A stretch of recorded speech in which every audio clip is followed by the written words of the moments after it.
Hello, hello, and welcome on back to Shrey Gods, a role-playing game or whatever the heck. Uh, I I gotta tell you, man. It's like I don't want to. I don't want to talk about this. Okay, I really don't. But I am so utterly sick of online discourse, man. All right, and I am especially sick of like online discourse specifically from let's call them quote unquote nice guys on Reddit. I'm sick of it.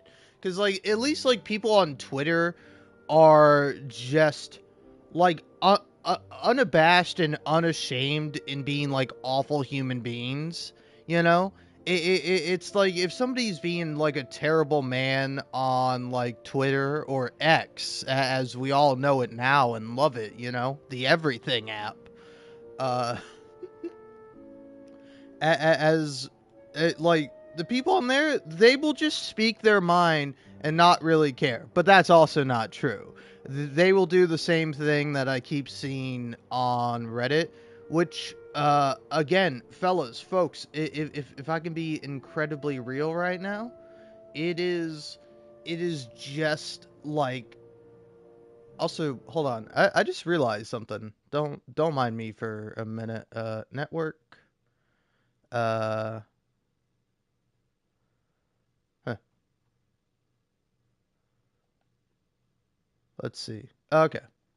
Yeah, I don't know why, but I was worried that like I wasn't hooked up to my internet via LAN cable rather than just the Wi-Fi. But yeah, sorry about that. Anyway, kind of lost my train of thought there. But like I don't know. I hate this sort of like whingy like wah, wah, it's so hard being a man. It really sucks being a man. Oh, boo hoo, woe is me. I really don't like being a man.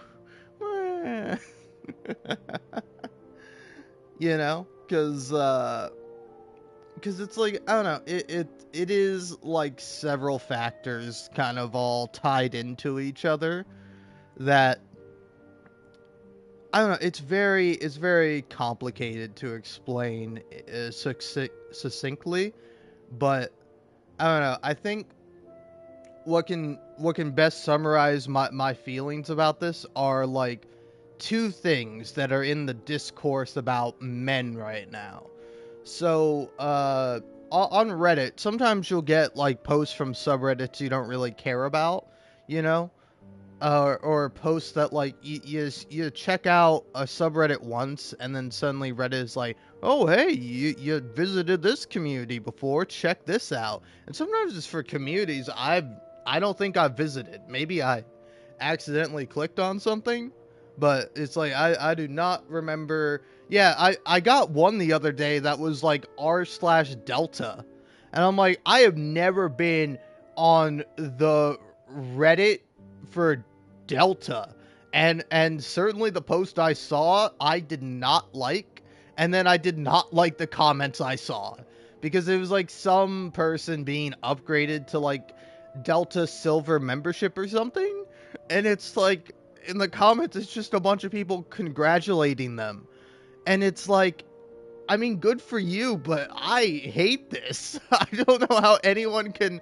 enjoy this. I don't know. It's kind of like the same thing where it's like if you're on like any kind of video game subreddit, you'll have people being like, "Hey, I just platinumed the game" or whatever, and then people going like, "Congratulations," and it's like, I don't hate those posts, but I certainly don't like those posts. It's like I don't think that's sort of what I would want to see in regards to like posts on Reddit. I'll take like somebody's like 20 random pictures they took in like photo mode over like just a post being like, "Hey guys, I finally got the platinum." Because it's like, "Hey, congrats, good for you, man." It's like, are you gonna say anything else? Are you gonna say anything of interest or uh like something as like they never really do. It's like I would like to have somebody kind of write like a paragraph or two about their experience playing the game, why they platinumed it, and how they felt about platinuming it. You know, because it's like I kind of saw that with Final Fantasy VII Rebirth, like people specifically discussing that and discussing how like, oh hey, it's like you know the platinum was like a real chore, but I really enjoyed the game and I think it was worth it to platinum.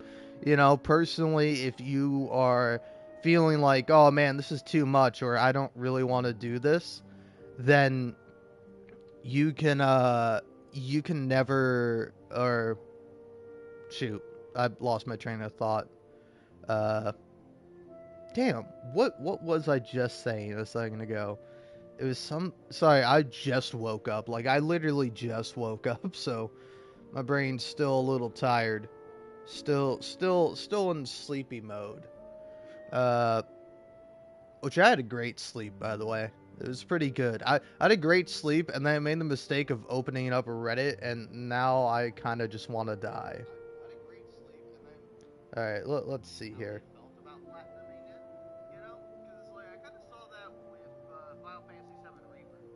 Oh yeah, whereas like with Final Fantasy VII Rebirth, I just opened up my stream and rewinded to what I said. Great perk about live streaming on YouTube.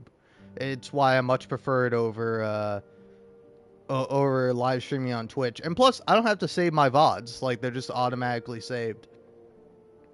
But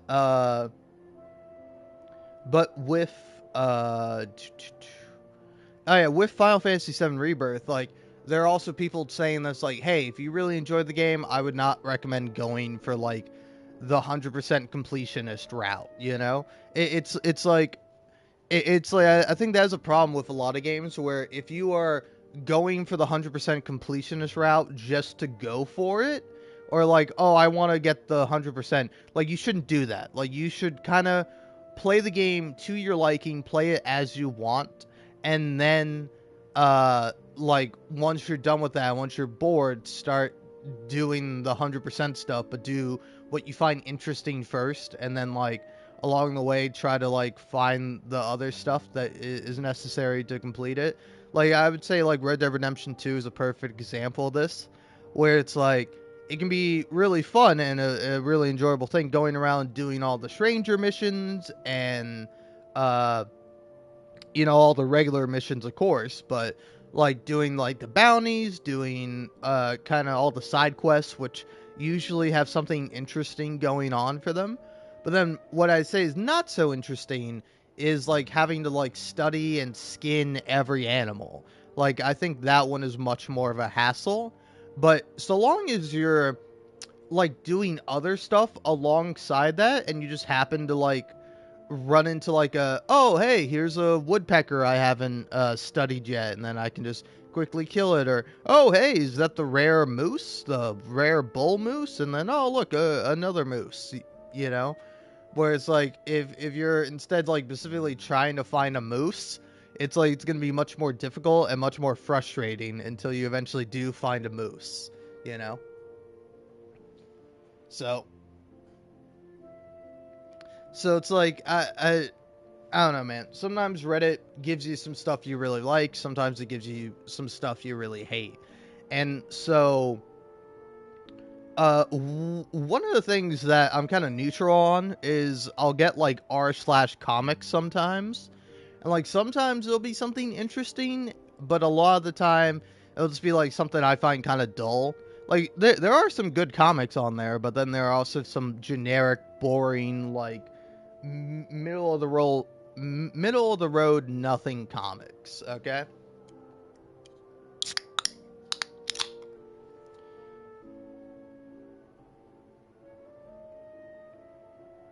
but because there are comics that are that way on r/comics, that has led to me checking out the subreddit r/bone hurting juice.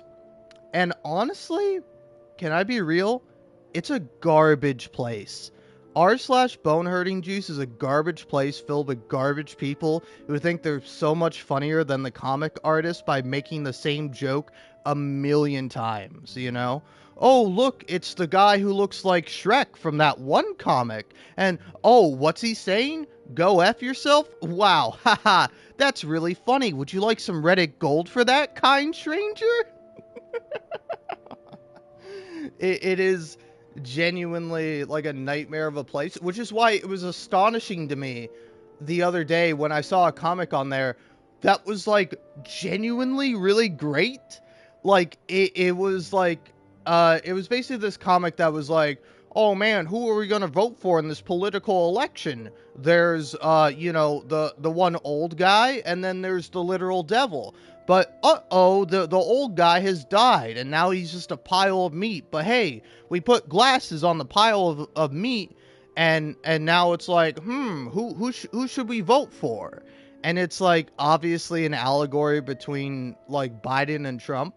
And I saw a post that just like kind of broke down this dichotomy, and it was like a really interesting thing where it's like, I get the commentary you're trying to do, but you're not really saying anything, you know?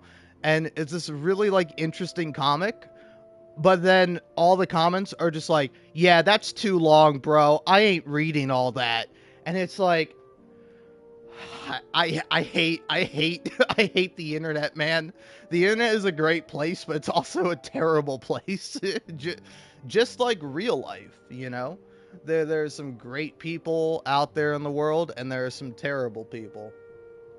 Which then kind of leads me back to the first thing I saw. Okay, so there's two things I saw on Reddit that specifically pissed me off. You know, this morning when I woke up, and so the first thing was, you know, on r slash on r slash like Tumblr curated or whatever. It's basically the Reddit, the subreddit where you put all the Tumblr posts. And like somebody on there made a really great point, a point I've also made, so maybe I'm a bit biased, because I was like, yes, finally somebody speaks the truth, where it's like the internet meme slash like Twitter post where where it's like somebody chronically online says some deranged, insane nonsense. People in real life, hey man, how's it going? And I genuinely hate that. And this post I saw was like reasonably making fun of this, and actually kind of like tackling this post. Yeah, the title of the post is "Appeals to Normalcy Are Deeply Flawed." And the funny thing is, you get a bunch of people on there who just don't understand what this means, because, you know, no offense, they're idiots and they're dumb. And, you know, here, I will read this post out verbatim. This is just the Tumblr post. People online. Hi, nice to see you online. How's your day been? Smiley face. People in real life. It's disgusting that they're teaching woke and LGBT in the schools now. I don't want my kids to grow up ashamed of being white and a man and not an Islamist transgender. I just don't see what all these... I just don't see why all these folks can't go back to their own countries. But they said immigrants instead. I don't know. Again, I feel weird sometimes, like, reading problematic shit from other people, because it's like, I'm not saying this, I'm reading this out loud, okay? So it's like, it's like, yeah, that makes sense, is that, like, sometimes, like, people online, generally, if you're in the right spaces, will be kind and polite and nice, but then people in real life will just share their unhinged opinions with you and expect you to, like, respond to them and be like, yeah, man, that's totally awesome. Because, like, you know, I'm going to get into this because this is just a podcast, okay? This is just what I'm doing here. But it's like, I will get into the discussion of men and topics surrounding men here in a minute, and it's like I don't know, it's really it's like a really interesting kind of thing being a man, because I love being a man. Me personally, I think it's great being a man. If you are a man and you don't feel the same way, maybe you should look into that. That might be a you thing, you know. But it's like, for me, it's genuinely really great and really nice being a man, but there are some aspects about it I don't like. Like, say for example, I have had, like, older men come up to me and just spout unhinged propaganda nonsense because they're idiots and fools, and then they'll be like, "Hey, you agree, right?" And I have to navigate either I try to debate these guys, or I just passively say stuff until they go away and leave me alone.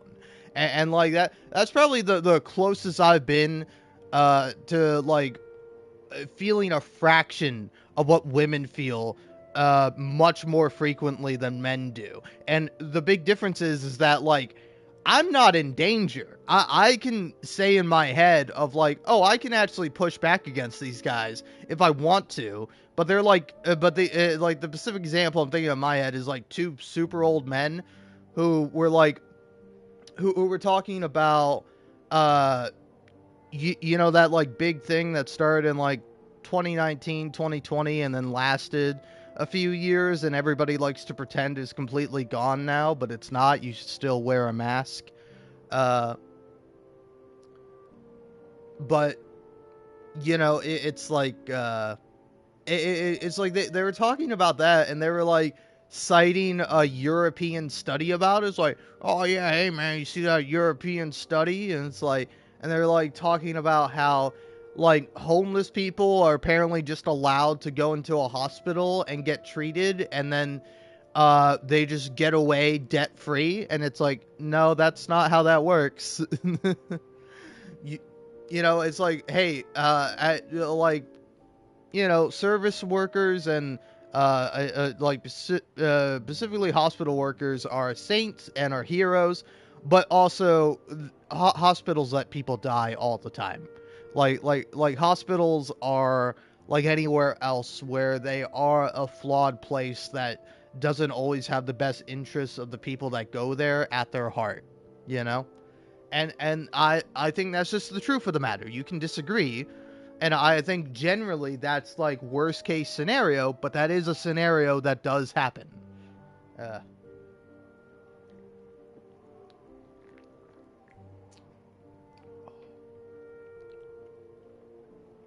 but yeah, and then the next post just has a bunch of hashtags, which go thusly as follows: appeal to normalcy is deeply flawed. I've been stalked by fascist IRL and on the street for wearing shorts. It's always the quote-unquote normalist looking guys ever, too. We gotta put it on the shelf next to quote-unquote touch grass, etc. People start having original People gotta start having original thoughts again. Couldn't agree more. And then, and somebody else says the quote unquote, hey man, how's it going tweet and its consequences. And then somebody else says that, hey man, how's it going thing annoys me so much. Yeah, do not appeal to normalcy as a righteous moral category, or we'll get sent to the scary getter to get you. And this is obviously like a Tumblr meme. Like, do not appeal to normalcy as a righteous moral category, or we'll send the scary getter to get you. That's actually really funny. That's so funny. That's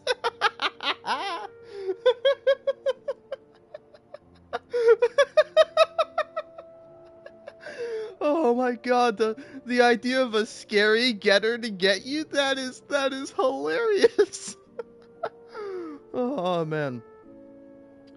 But yeah, so it's like it's also funny because again, like I think this person again doesn't understand the big difference between being a man and being a woman. The first comment is main difference is the volume of people IRL willing to say deranged crap to you is lower because you could punch them in the face or tell their parents slash boss slash partner slash etc. However, that goes both ways, and the more hateful the general zeitgeist gets, the larger the number of people IRL who are willing to risk themselves to put you in real physical danger gets. So while numerically more people are willing to be massive hateful a-holes online, the ones who don't feel scared enough to hide it IRL are significantly more dangerous. And it's like, yeah, I think that's somewhat of a fair point, but it is just like crazy, you know? Jesus Christ. Uh but yeah, and then here's the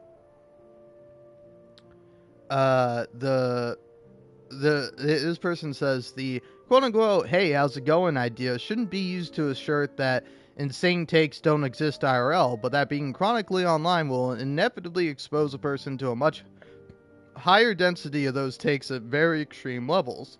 Platforms like Twitter promote divisive content, while physical interactions allow for people to interact with people at a more normal distribution of opinions. The principle itself definitely has merit in the idea that people who are online too much also should try to also be involved in face-to-face human interaction, as it's still more likely to be somewhat grounded. And I couldn't disagree with more. I couldn't disagree with that sentiment more. It's like I feel like the only reason why you might have a more quote unquote grounded approach is like I don't know who are these like whimsical like insane people going up to like other people and discussing like politics and philosophy and all this stuff you normally wouldn't discuss in polite society because it's a bit gauche, it's a bit weird, you know? It's like who are these people and why do you think like why do you think that earns you any kind of merit or any kind of respect? That it's like, oh well, I'll talk to people in real life and I'll have like a normal conversation with them, and it's like, yeah, you do that like all the time, man. It's how polite society works, you know.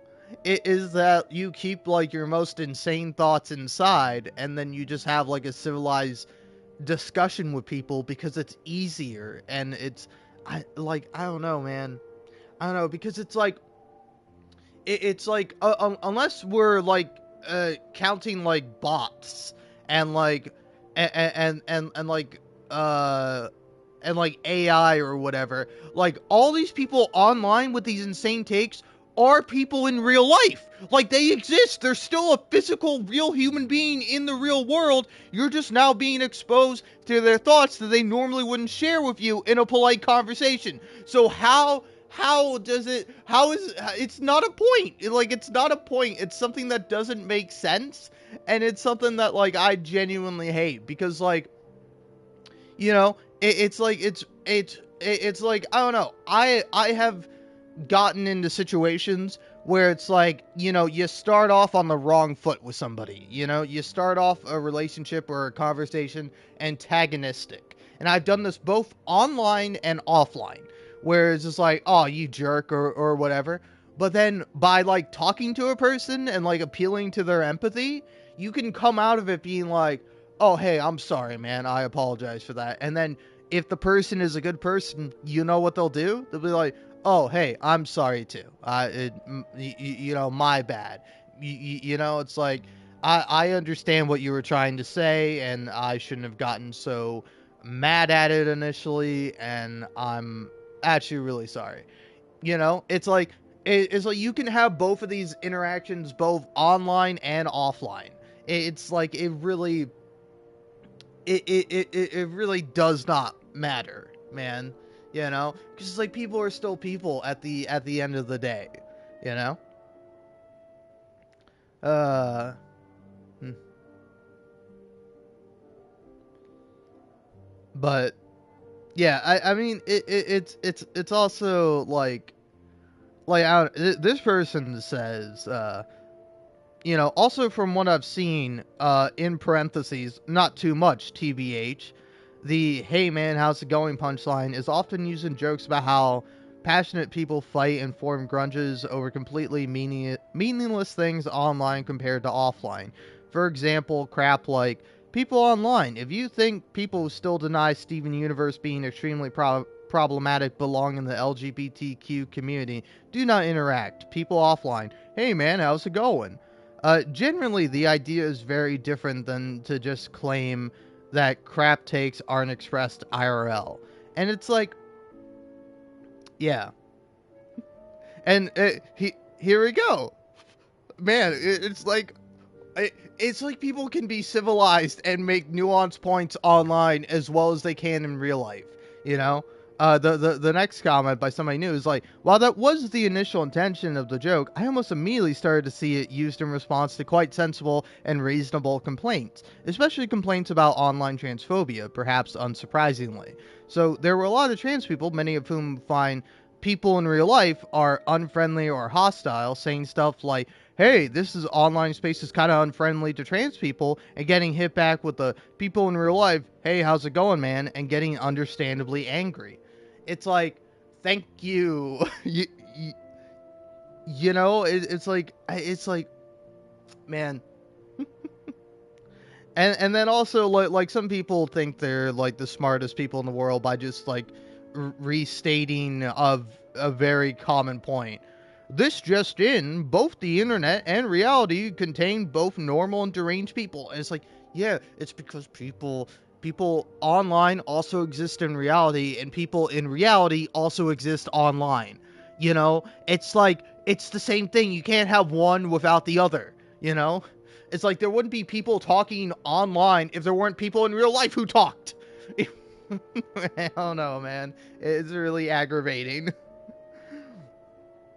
But it's like you will see people who who either in real life or online will express this sentiment of like, oh, people in real life are completely rational and totally cool, and it's like, oh, hey man, hey man, hey guy, hey masculine presenting dude, tell me about how like easy and nice and wonderful the real world is, and how you don't get like constantly harassed for almost next to nothing. Hey, can we listen to a man's opinion on this? I want to hear another man's opinion, you know?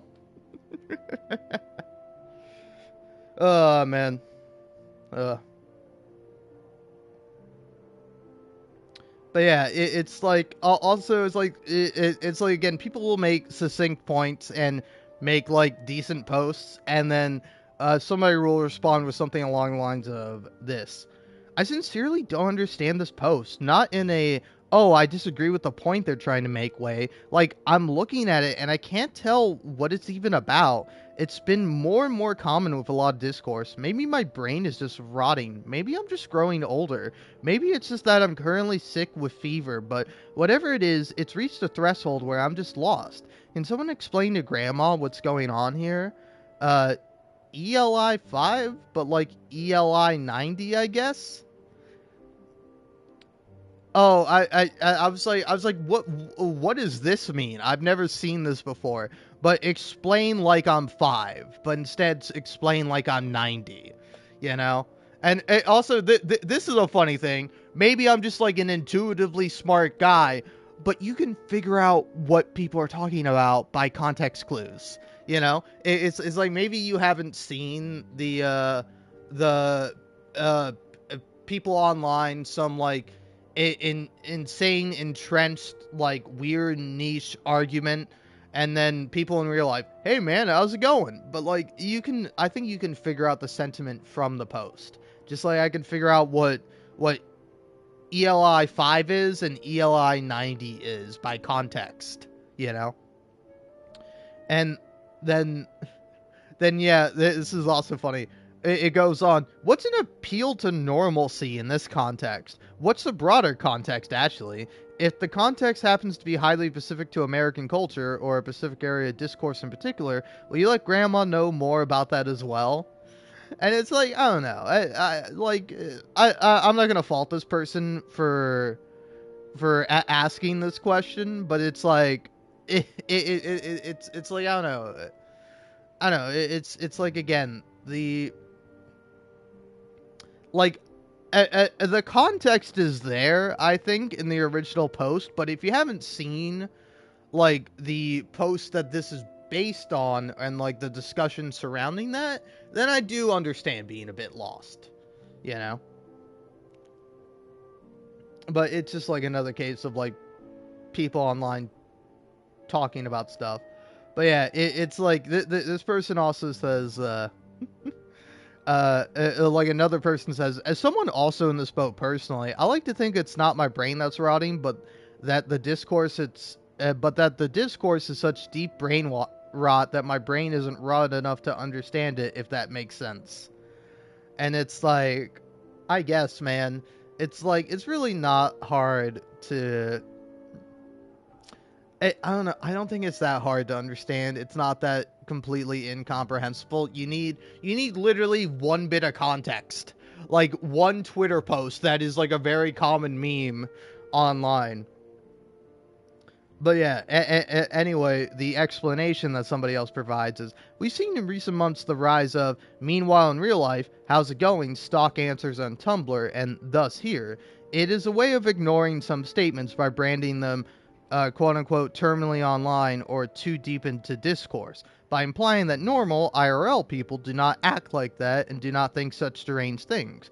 The present post refutes that concept by saying that people are in fact equally deranged in real life, and that trying to shut down a point by appealing to what's normal because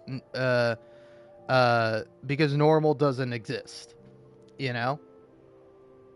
And then and then this person says, thanks for untangling this, but how absolutely ironic is that this post is telling people to stop saying you're too deep in the discourse, go outside, is, well, too deep in the discourse for people to on the outside to parse it. I feel like in an attempt to refute the point, they've almost made it, because this made next to no sense to me. And it's like, I don't know, man. It's like, I'm sorry you're an idiot who doesn't have reading comprehension.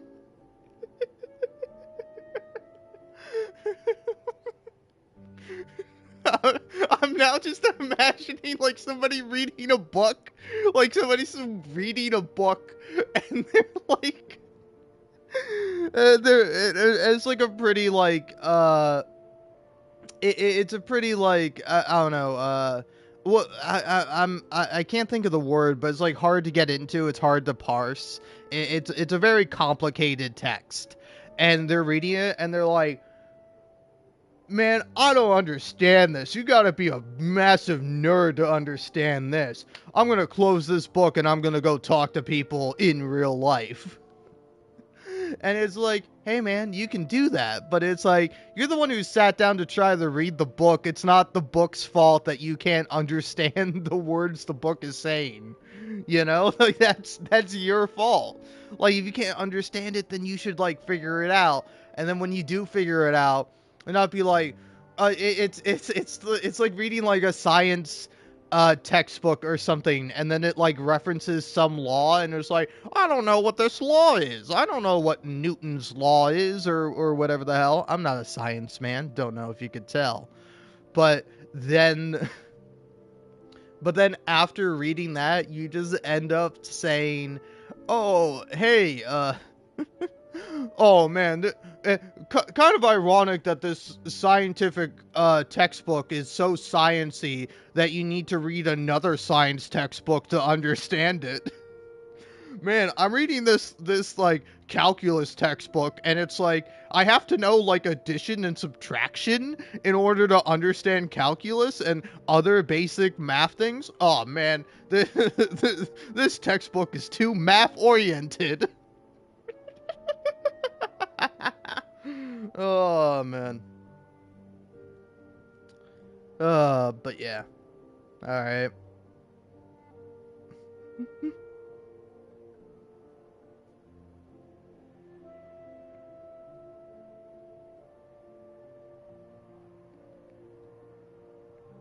Yeah, also, damn, this is a paragraph. Hmm.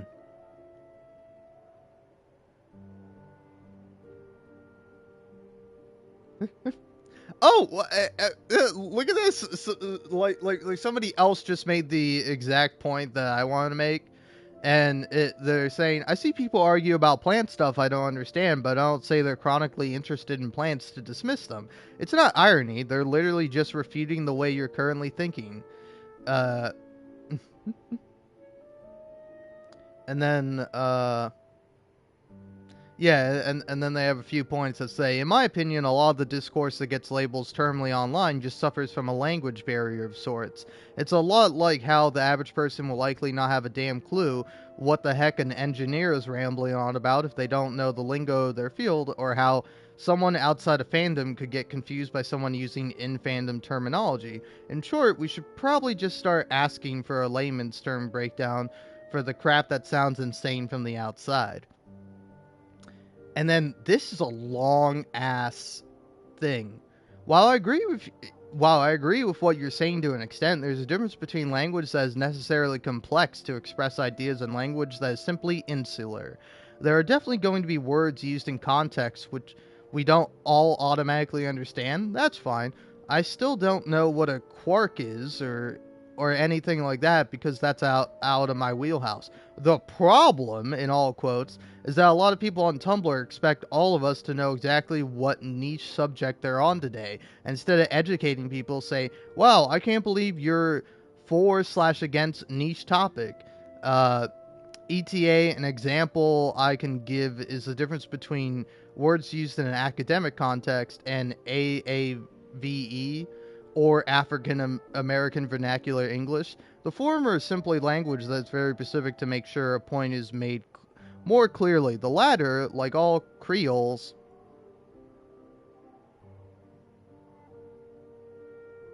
is, among other things, a way of establishing who is in the in group and who is in the out group. There's nothing wrong with either, but if someone were to speak, say, an ESL, English Second Language speaker, using AAV and then get mad at them for not understanding a language that is by definition insular, well, you can see the problem, right? Tumblr is allowed to have its in-group language. The problem arises when Tumblr expects everyone, including other people who use Tumblr but don't just engage in that discourse regularly, to be able to parse their insular lingo. What a weird example to use in that context, man. Like, I kind of understand what you're saying, but what a weird one to throw in there. And why are you contrasting AAVE with, like, say for example, where it's like, why are you contrasting that with, like, academic contextual words? Seems a little weird, you know?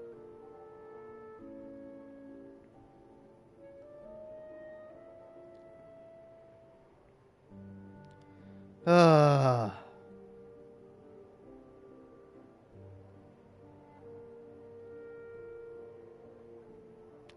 I Jesus Christ, this is such a long paragraph, and it goes into like so many more things, and it's basically just like it's putting the cart before the horse.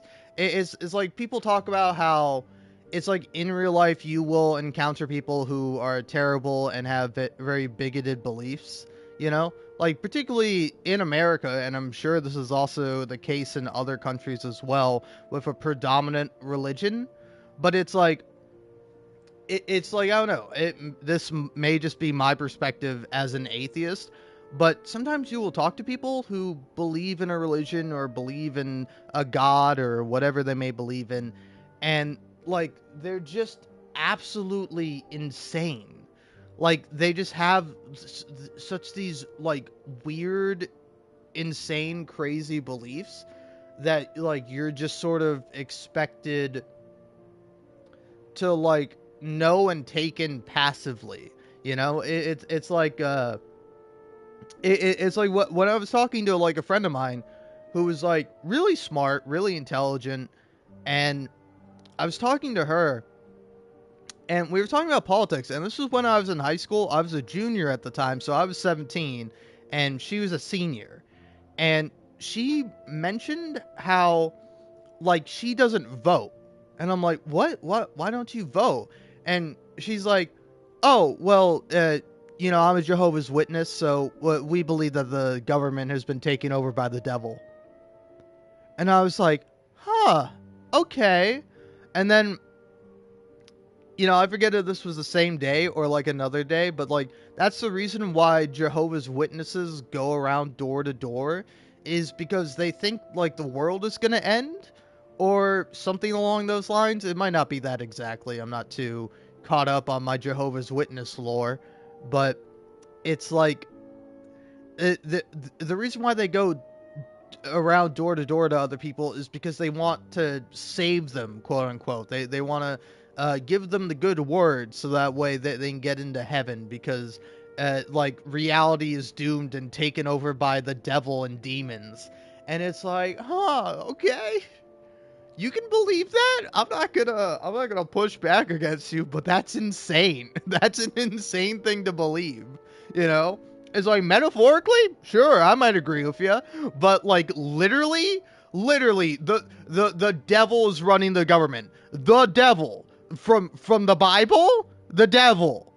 From the Bible, a very flawed piece of text that has been translated over time and has had the meaning and like phrasing changed constantly, you know, because it's like it's like even talking about like the devil or Satan is an interesting thing, because it's like some people might not interpret the devil to be like a literal person. It's not some red guy with horns and a tail. It is like the idea of evil existing, that like evil can exist all around you and everywhere else.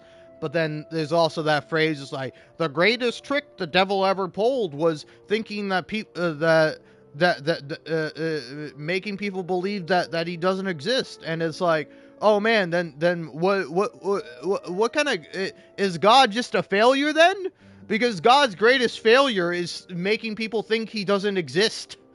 I don't know, I'm sorry man, but he doesn't.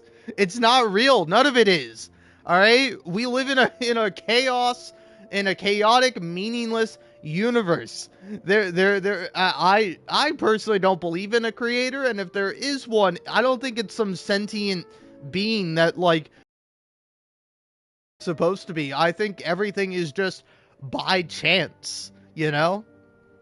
It's like take a look at the fact that like all the animals, all the life on this planet Earth that we live on all comes from the same thing.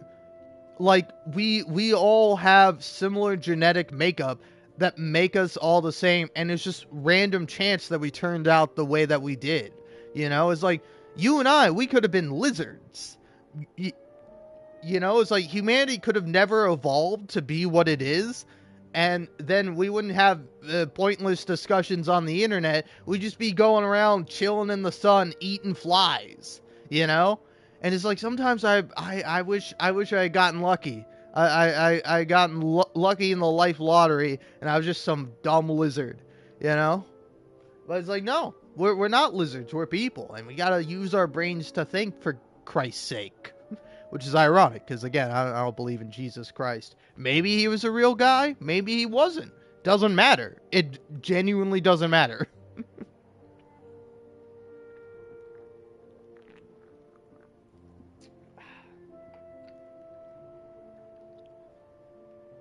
But yeah, man,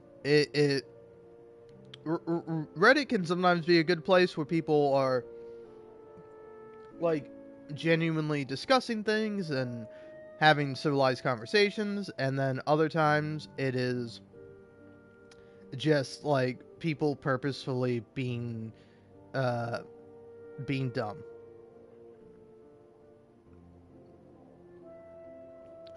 But yeah, it's just like it's just people being like, I swear to God, half the posts here are completely unintelligible to me. People will be talking about crap with the most complicated names I can think of, and all of it is, all of it just flies miles over my head. The discourse on the parts that Tumblr frequently trawled for posts here just reads like gibberish to me. These people could be talking about the cure to cancer or the newest Fortnite season, and I couldn't tell the difference. The worst part is that I can't tell if I'm just stupid or if this actually makes sense to people. Like, oh my god, I swear to God, some of these people are worse than like TikTok comments. Where it's like, it's like TikTok comments are like both good and bad sometimes. Usually they're just bad. But it's like there are people who are like genuinely asking for like context and for like a deeper understanding of a subject. And then people will not answer their question and won't respond to them. You know?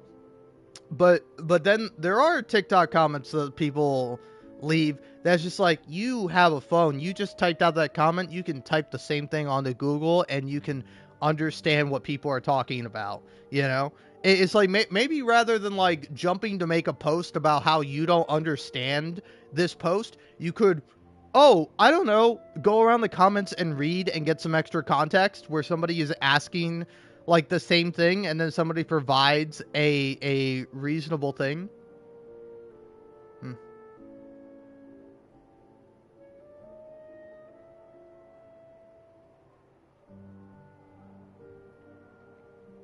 Hmm. Hmm. Yeah.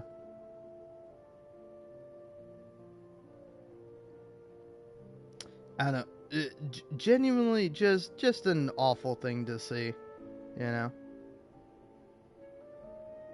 Is that like I just like, I don't think all these people are making terrible points. I don't think they're all like stupid. They're like, it's like I don't know. It's like what's 75 divided by 2 roughly?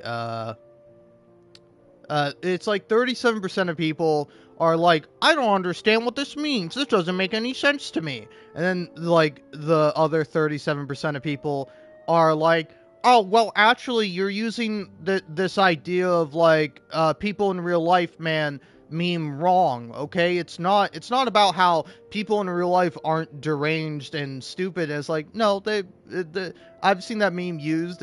I find it to be a really annoying meme because it's a very dismissive meme. And it's like, just say what you mean. Just say what you want. Just say, oh, this is like way too entrenched in online discourse. But, you know, it's like, no, God forbid people use their words to explain what they mean and what they're trying to say. God forbid. Just leave that shit vague and up to interpretation, because that's how language should work. That's how communication should work, you know? When I say something, you can just interpret whatever I mean. It's not like the things I say have a literal definition and have a meaning behind them. They mean whatever you want them to mean, man. It's a free country. It's a free world. Even though people might try to tell you it's not. But yeah.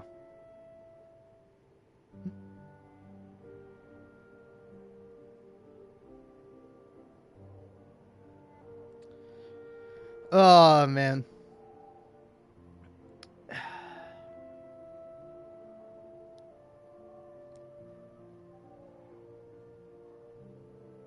Hmm.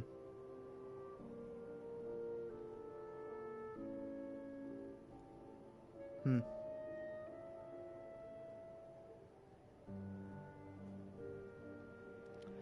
God, man, it's like, I don't know, man. If you don't know about Tumblr discourse, why are you on the Tumblr subreddit? It's astonishing to me that's like, oh man, here are people talking about something on Tumblr. Oh man, I don't know what the context is. What? How am I supposed to parse this? How am I supposed to figure out what's going on? Am I supposed to read more? No, surely I can't. I couldn't do that. You couldn't expect me to go out and read things and understand them? Oh man. All right. Anyway, have I been going for an hour yet? No, I've been going for almost 50 minutes. I promise you, I don't know who I have no idea who's going to be watching this. Uh, but yeah, I promise you, I will not be discussing any of this for much longer.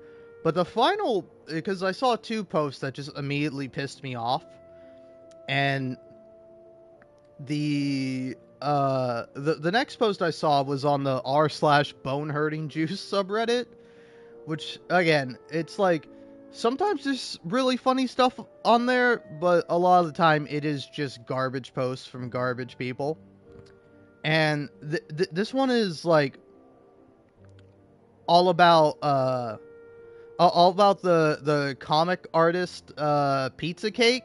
I think their name is, yeah, Pizza Cake comic, where they made like a comic that was like if uh if women talk to men the way men talk to women.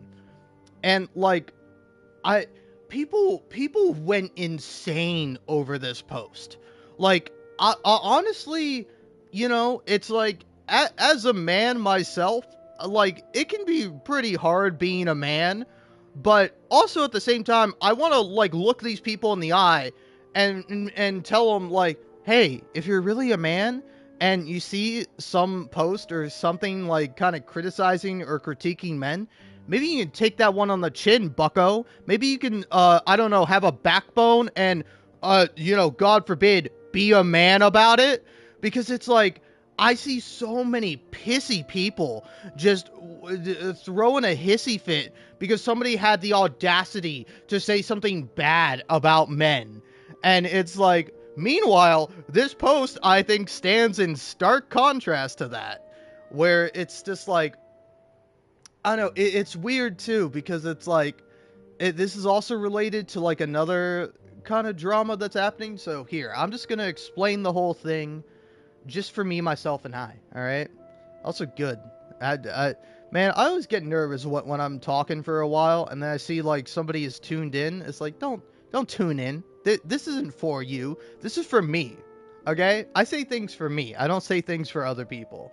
Though I do wish other people would listen. I'm saying this purely for me. But yeah. Uh. But yeah. But so somebody made a bone hurting juice comic about the one Pizza Cake comic where again, like this is also just a bad response. It's not like a good response, but I don't think their comic is like inherently bad or evil, where it's like, here, I can actually find it down here where there is the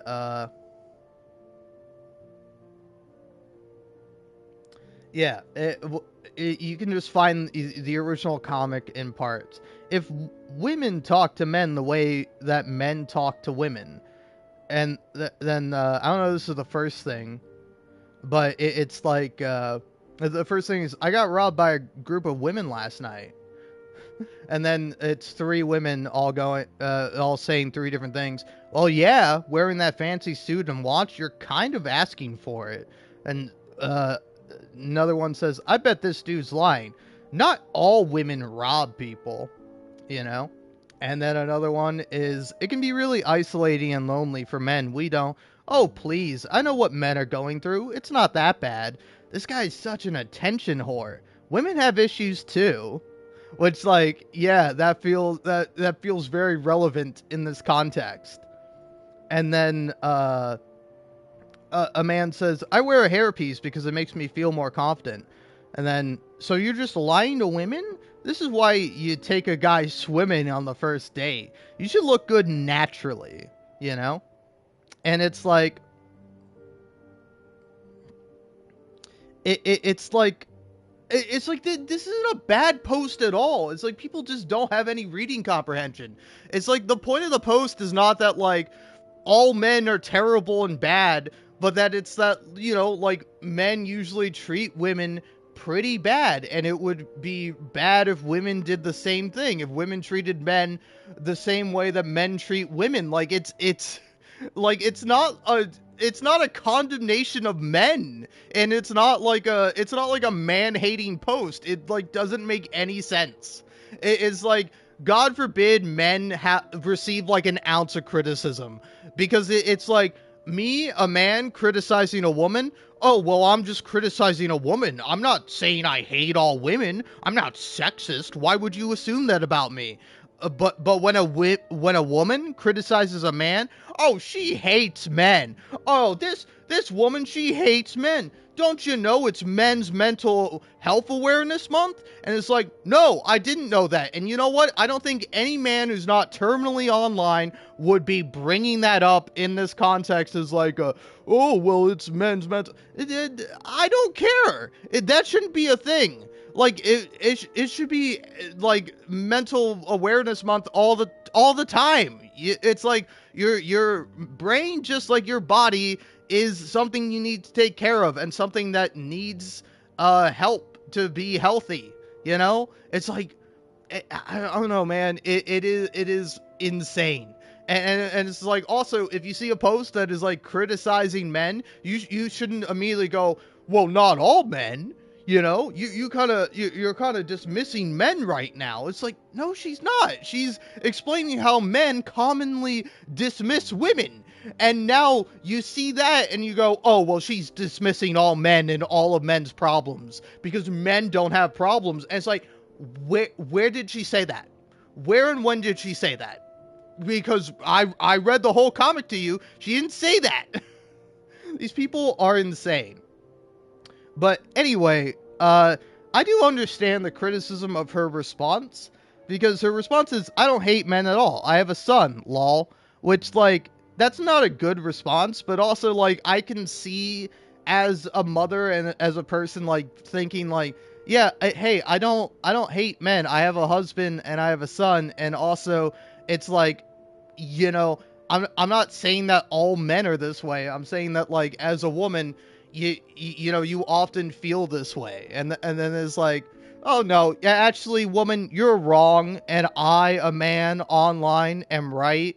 And you know, it's like, I don't know, man. It kind of ties into this idea of like men's rights nonsense, and like reverse racism, you know, where it's like, it's like people don't understand what racism is. It's like, yeah, you can be judged by how you look and what the color of your skin is, and hey, guess what? Newsflash, hot take here, but that's bad. You shouldn't be doing that for anybody. You know, it doesn't really matter.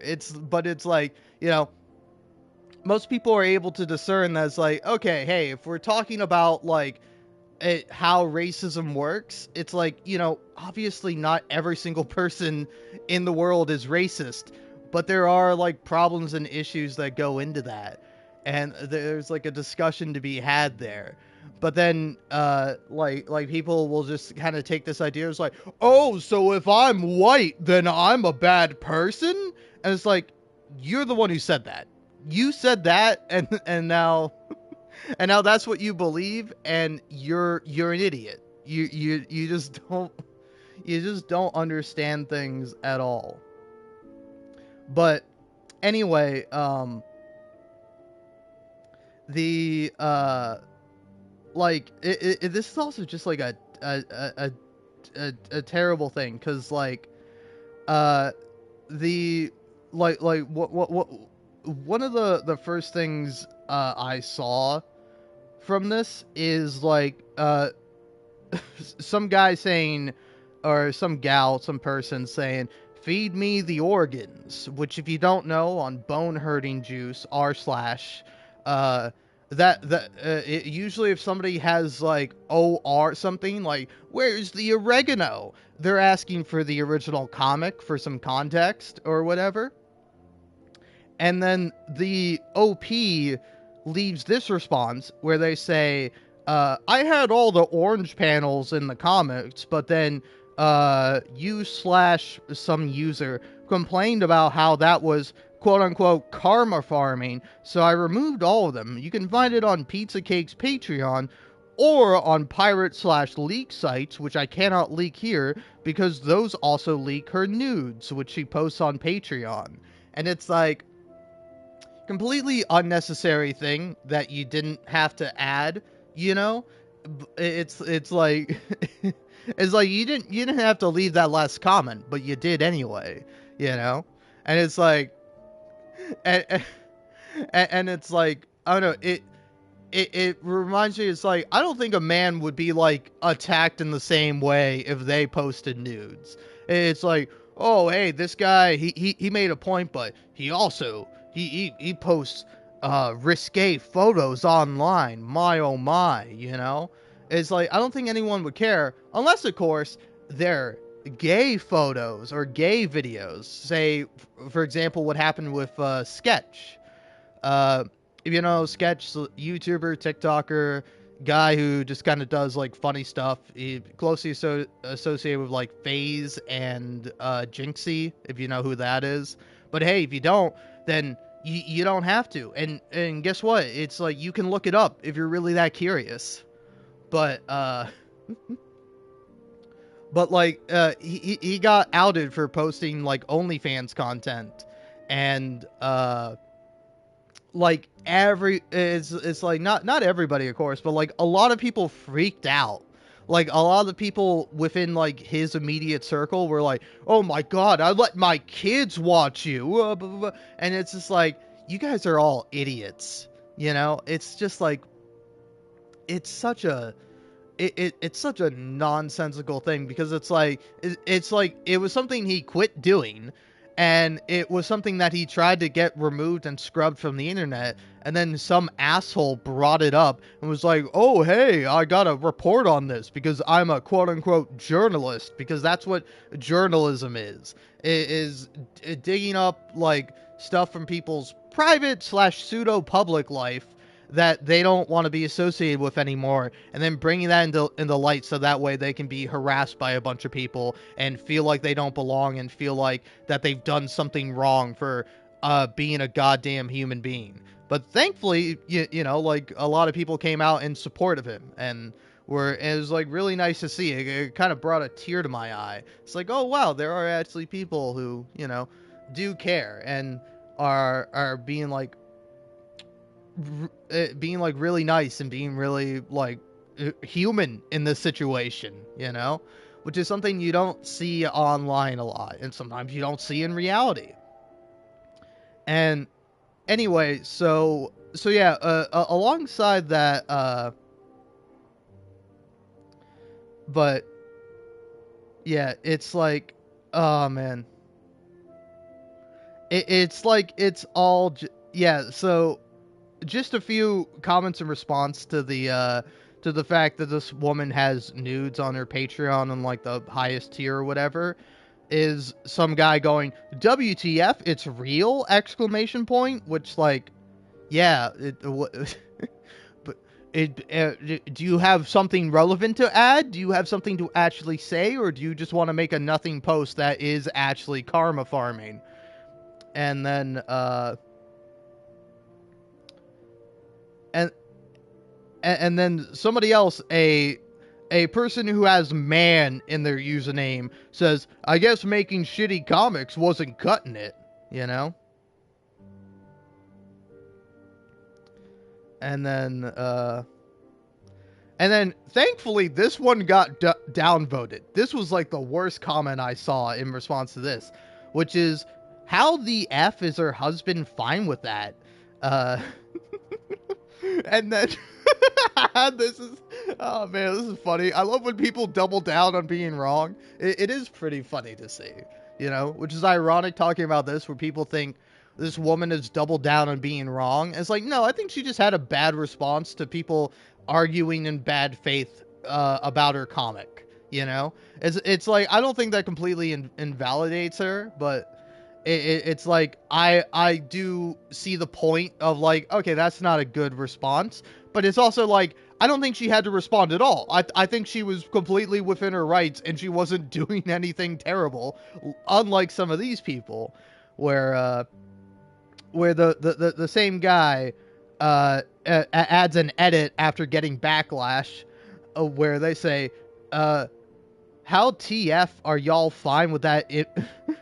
uh, how are y'all fine with that? Imagine your soulmate showing her body in a sexual way to millions of strangers on the internet and even some people you know. Whoa, dude, it's crazy. It's almost like there's like an entire profession where you do that either through photography or video filmography, and it's almost like those people who do that are stars.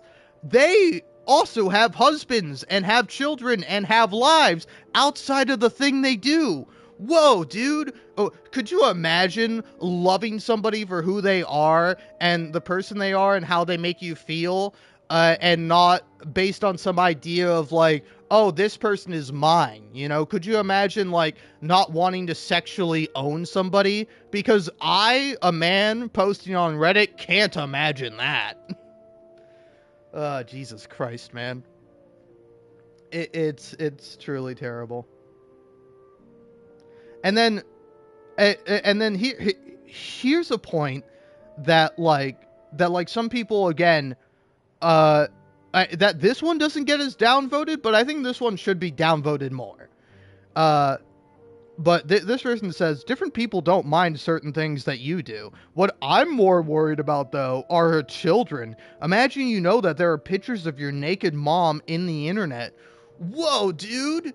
Oh my god, that's crazy, man. That's crazy. Oh man. But yeah, it's just like so there's that, and then the other comment I saw, again, this has a lot more upvotes because it's like its own original comment. It says basically the same thing. This person says, "Oh, so she's a mom with an OnlyFans? That's definitely not going to be an issue when the child grows up." What are you on about, man? I sincerely fucking hate these people that are like, oh my god, a parent participates in sex work. Think about how that's going to affect the child, because it's like, first of all, like the child shouldn't know or shouldn't like be made aware of that. If they are, like, I don't think it's the biggest deal in the world even, but it's like, you know, it's like it's ultimately whatever. But then it's like, imagine being such an insecure baby adult where it's like, oh my god, my mom was in a what kind of video? My mom posted what kind of pictures on the internet? Oh my god, I'm gonna have a crisis. I'm gonna have a breakdown. It's like, I don't know. It is like astonishing to me that this is like a thing that like people care about and people think is like a real issue, because it's like first of all, it's like have none of you seen your parents naked? Because it's like me, it's like I have, you know. It's like when you're younger, you like, you know, take showers with your parents typically because they got to teach you how to like properly clean yourself and stuff like that. And then it's like, you know, there are like some parents that are more comfortable with that, some parents that like aren't. But it's not some like permanent scarring thing of like, whoa, my parents, my mom has like a naked body underneath her clothes. Oh my god, like, it's gross for me to think about. I don't want to think about it. But like, why the fuck are people like acting like it's the most devastating, shattering thing that a person could ever have happen to them? It's like these people are talking about it like their parents are murderers. Like, yeah, it would probably fuck me up if I found out that my parents were like serial killers. But it's like, if my parents just so happen to have done like, you know, sex work or whatever, I'm not really gonna care. I'll be like, well, that's gross for me personally, but you know, whatever. I still love my mom. I still love my stepdad or my parent. You know, it's like it's like it does, like that doesn't matter to me because it's not something that involves me and it's not something that affects me. you know? But it's like it's crazy that like so many people treat this like it's the end of the world if somebody's parent happens to do sex work, and it is only it is like the only problem that can be is like how other people treat them because of that, you know? Because it's like if you're a kid and you find out that and like you find out some kid in your school, their parent has like an OnlyFans, they might get made fun of. But like the problem is not that their parent has an OnlyFans. It's like the problem is that somehow this kid found out about it and now he's bullying this other kid for that fact. And it's like the problem is not on the kid or on the parent. It's like Jesus Christ, man. Oh man, I don't know. This kind of like brings me back to the idea of like if people like really cared about these issues and weren't just being like blindly hateful and just disgusted by people doing what they want with their bodies, they would actually like try to solve this issue, because it's like, you know, it's like I think a great example for this is abortion, where it's like, you know, you can have whatever opinion about abortion you might want to have, but like the way you stop abortions is not by outlawing them or by trying to ban them or punish people who get that, because like they're still going to do it. It's kind of like drugs, where the solution is actually not to do that, but to instead provide people like birth control and the ability to not get pregnant in the first place and to not have that happen. Like, that's how you actually stop that from happening, rather than being like, oh, well, you gotta ban this thing. It's like, if you think that sex work is a bad thing and you think it's like an exploitative industry that people have to turn to because they have no other option, then maybe people should be provided like decent jobs and a good minimum wage or even a universal basic income, so that way people can survive without having to do work that they find demeaning or they don't want to do. And then people who do want to do that and are truly passionate about it can do that, and they don't have to be judged for it.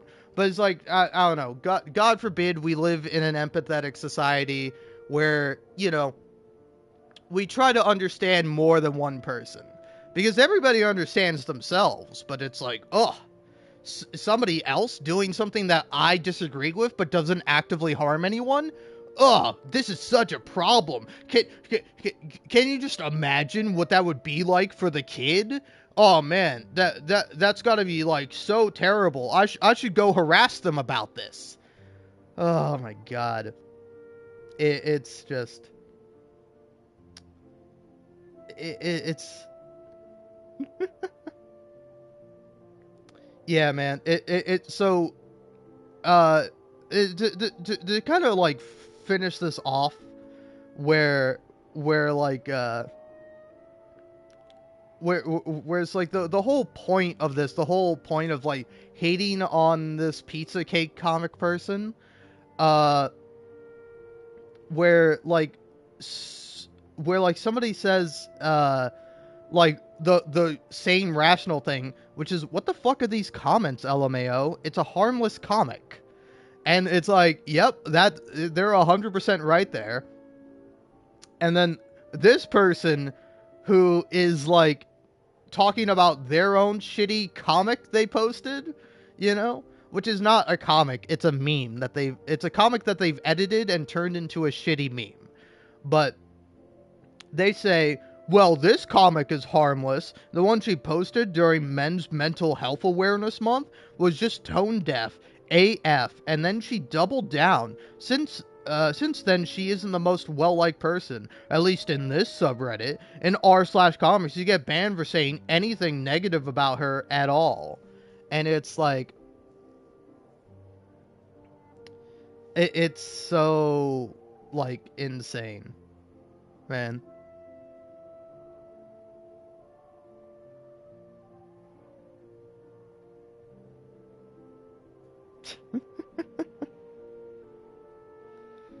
Oh, man.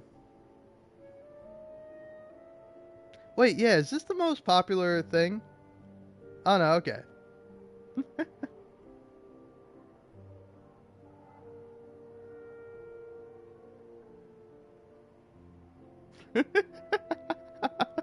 Oh man.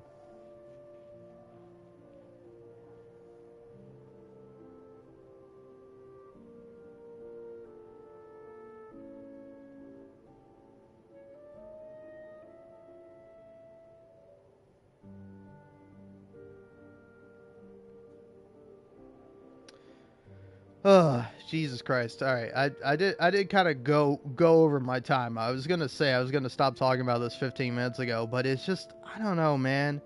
It's just so insane how like so anyway, I think I want to tie this back to like something else that I I found to be really interesting, and I saw this response mostly on Reddit. So, The Boys is a TV show on Amazon Prime. Kind of ironic because it's a show that critiques capitalism and major corporations, and yet nonetheless is on, you know, Amazon Prime, which is pretty ironic. But still, nonetheless, I think it's a good show and it's pretty entertaining. But mild, very mild spoilers for The Boys. So so the last episode or the latest episode from The Boys came out, and there was a scene where our main character Huey uh tries to infiltrate a like superhero party and ends up running into like the boys version of Batman. If you don't know, for just some general context, The Boys is like a TV show kind of showing like what superheroes would be like in reality. And he ends up in like the Bat Cave, or the Night Cave, as I think it's called in the show. And then it turns out the person he's disguised as is there for some like some weird stuff. And like it is like kind of gross, but it is kind of funny. I don't know. It's a very, it's a very like, it's a very weird scene to explain. All right, because like the first thing that Huey, our main protagonist, is asked to do is you know, he's asked to sit on a cake, and guess what? It's a common internet meme that you might have seen, which is like already a weird meme. It's like it's like already a crazy absurd thing that like cake farting, and that's the only time I'm gonna say it, even exists as a concept. But hey, I guess I'm not gonna yuck anyone's yum, but ugh. It makes me sick thinking about it. But anyway, he's asked to do that, and so he does. Because he's like, you know, trying to infiltrate this place, and he's trying not to get caught. And then he ends up getting like strapped to a like strapped to some kind of device where his feet are then like tickled for like 20 minutes or so. And then probably the worst thing that happens is there's another character, a woman, who you know, does something to herself while she's tickling our main protagonist. And then when she's done with that, there's some slime on her hands, which she then rubs on our main guy's face. But keep in mind, our main guy is wearing a mask, so it's just over his masked face. And like, it's not like a good thing that happens to him. And like, by the end of the episode, he ends up breaking down because of like various other things that have happened to him in the show, like specifically in the previous episode. But like, this is sort of like the straw that breaks the camel's back. And it's like, I think it's a really interesting scene, and I really want to see how the next episode like deals with it, and how like and how like Huey feels about it. Because again, it's like if we're treating these characters as real, which some people online kind of are, they're like taking the real world implications of this fictional thing and saying like, "Oh man, how horrific is this? Isn't this just terrible?" And it's like, yeah, it's not a good thing. It's like the whole point, the whole premise of the show, when you watch the first episode of The Boys, a horrible thing happens to Huey. And then like horrible things continue to happen to Huey because it's like now he wants to try to do the right thing. Like the first horrible thing that happens to him just happens to him kind of by accident.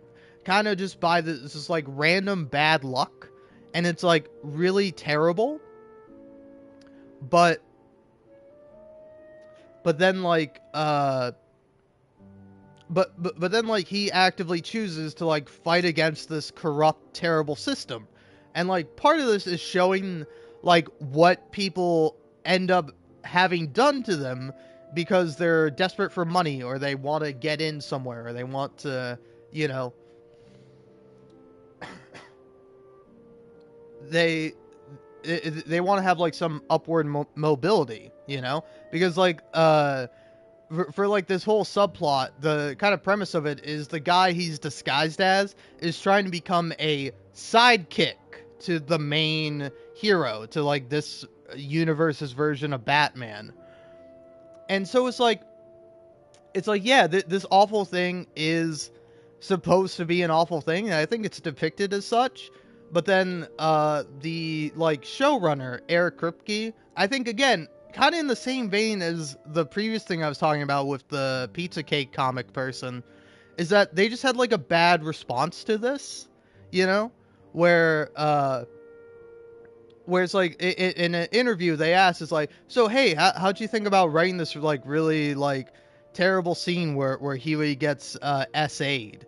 And it's like Eric Kirkby's response to it is like, oh, that's a really dark way of looking at it. I mean, personally, I think it was a really hilarious scene, you know, because it's like we're kind of showing just how like power works in society, and how like the rich are allowed with like passe to just do whatever they want and exploit poor people for their benefit and for their gratification, whether it be sexual or financial or whatever. And this is just an accepted part of society.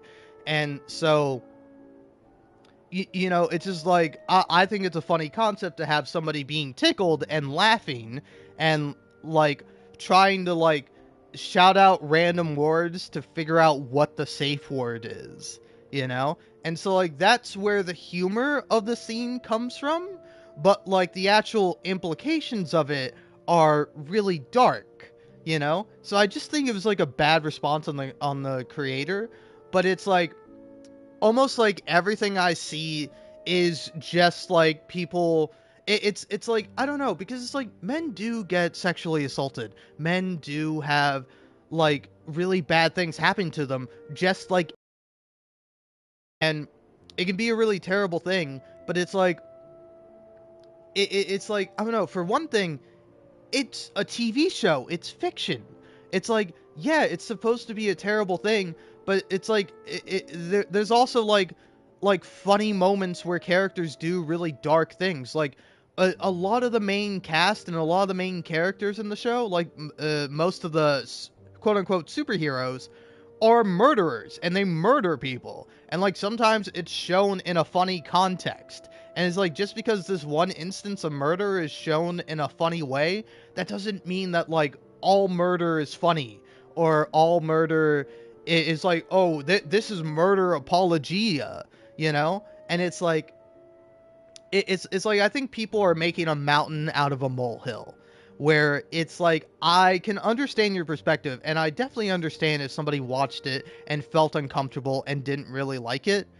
But it's like, I think it's very mild, you know? And I think it's also like, it's like, I don't know, because like, I don't have a scene like this for like a story idea, but like, it's like, it's this idea of like, people interpret things differently, you know? Like if someone has something awful happen to them, they may feel one way about it, while like other people might see it differently, or might be like, oh hey, this happened to you, you know, like you were SA'd, and somebody might go, no no no, I wasn't SA'd, okay, like this is what happened and this is how I feel about it.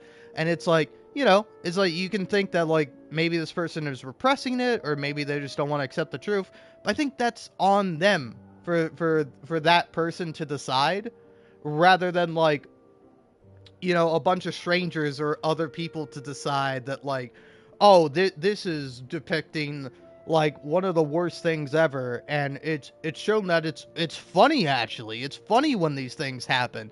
As like, no, it's like the context of it, you know. It's like, and of course, like the most basic response is like, well, like what if this happened to like a woman character, you know? And it's like, I think if it happened to like a female character, let's say, then like I think the response might be the same, but it would probably involve a lot more men fetishizing what happened and being like, oh man, you know, that was real. Really sucks for the character, but like, oh man, that scene was super hot, you know? It's like, because like men and women are not treated the same. They are treated differently by individuals and by society. Now, of course, that's not the case for everybody. Some people might be out here being true feminists, or being, you know, believing in equality and treating people the same no matter what they look like or how they identify or whatever, you know? But it's still like, it's like, it's just, I don't know, it just feels like men just trying to like be the most like trying to be victims, when like there are men who are victims, and like it's like, it's like, I don't know, I don't think this is really as bad as everyone is making it out to be. I think there are a lot of people who are over exaggerating it and overblowing this thing, because it's just like, it's like, yeah, I get it if you didn't like that scene or if it made you uncomfortable, but to like depict it and say that this is like, you know, apologia for SA, it's not funny when a woman gets SA'd, but when a man does, it is funny. It's like, no, it's not. It's not funny because the character is getting SA'd. Like that's not where the humor of the scene comes from. The humor of the scene comes from is that like he's being tickled, you know, and like that's it. It's like people want to like say that like something else is happening, or that it's implied that like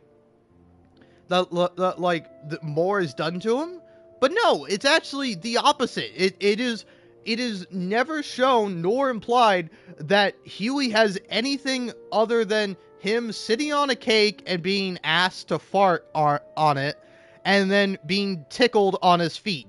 Those are the two things that happen to him, you know? And it's like, yeah, it is sexual assault, but it is like, you know, something that I think that the character Huey could probably handle, you know? Because his whole life has just been having terrible things happen to him, and him trying to, like, keep positive and try to still do the right thing.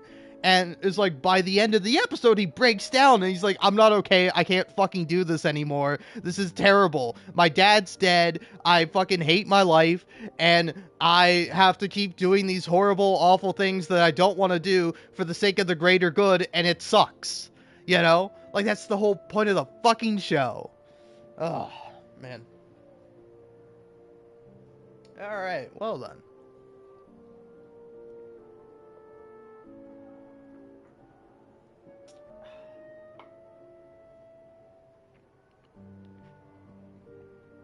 Well, wasn't that a long and awkward thing for me to talk about?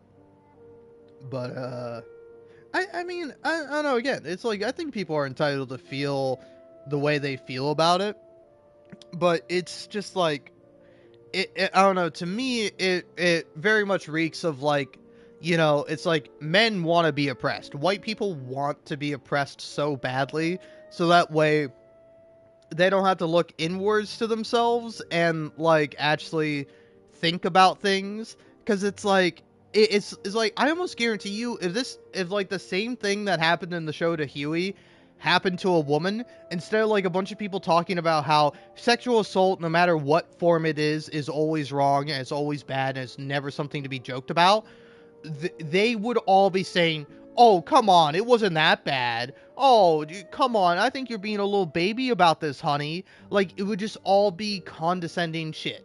You know? Of course, not all of them, but I think that would be, like, the majority opinion. I think more people would make fun of it and be able to, like, joke about it and then actually, like, examine the scene for what it is, rather than is it just, like, having this, like, knee-jerk response to it. It's like, I don't know, man.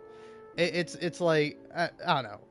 I don't know. Again, it's like, I get it from both sides, but it's like, God forbid there's a bit of nuance in the satirical TV show where, like, people literally explode into giant, like, masses of blood and guts and bones.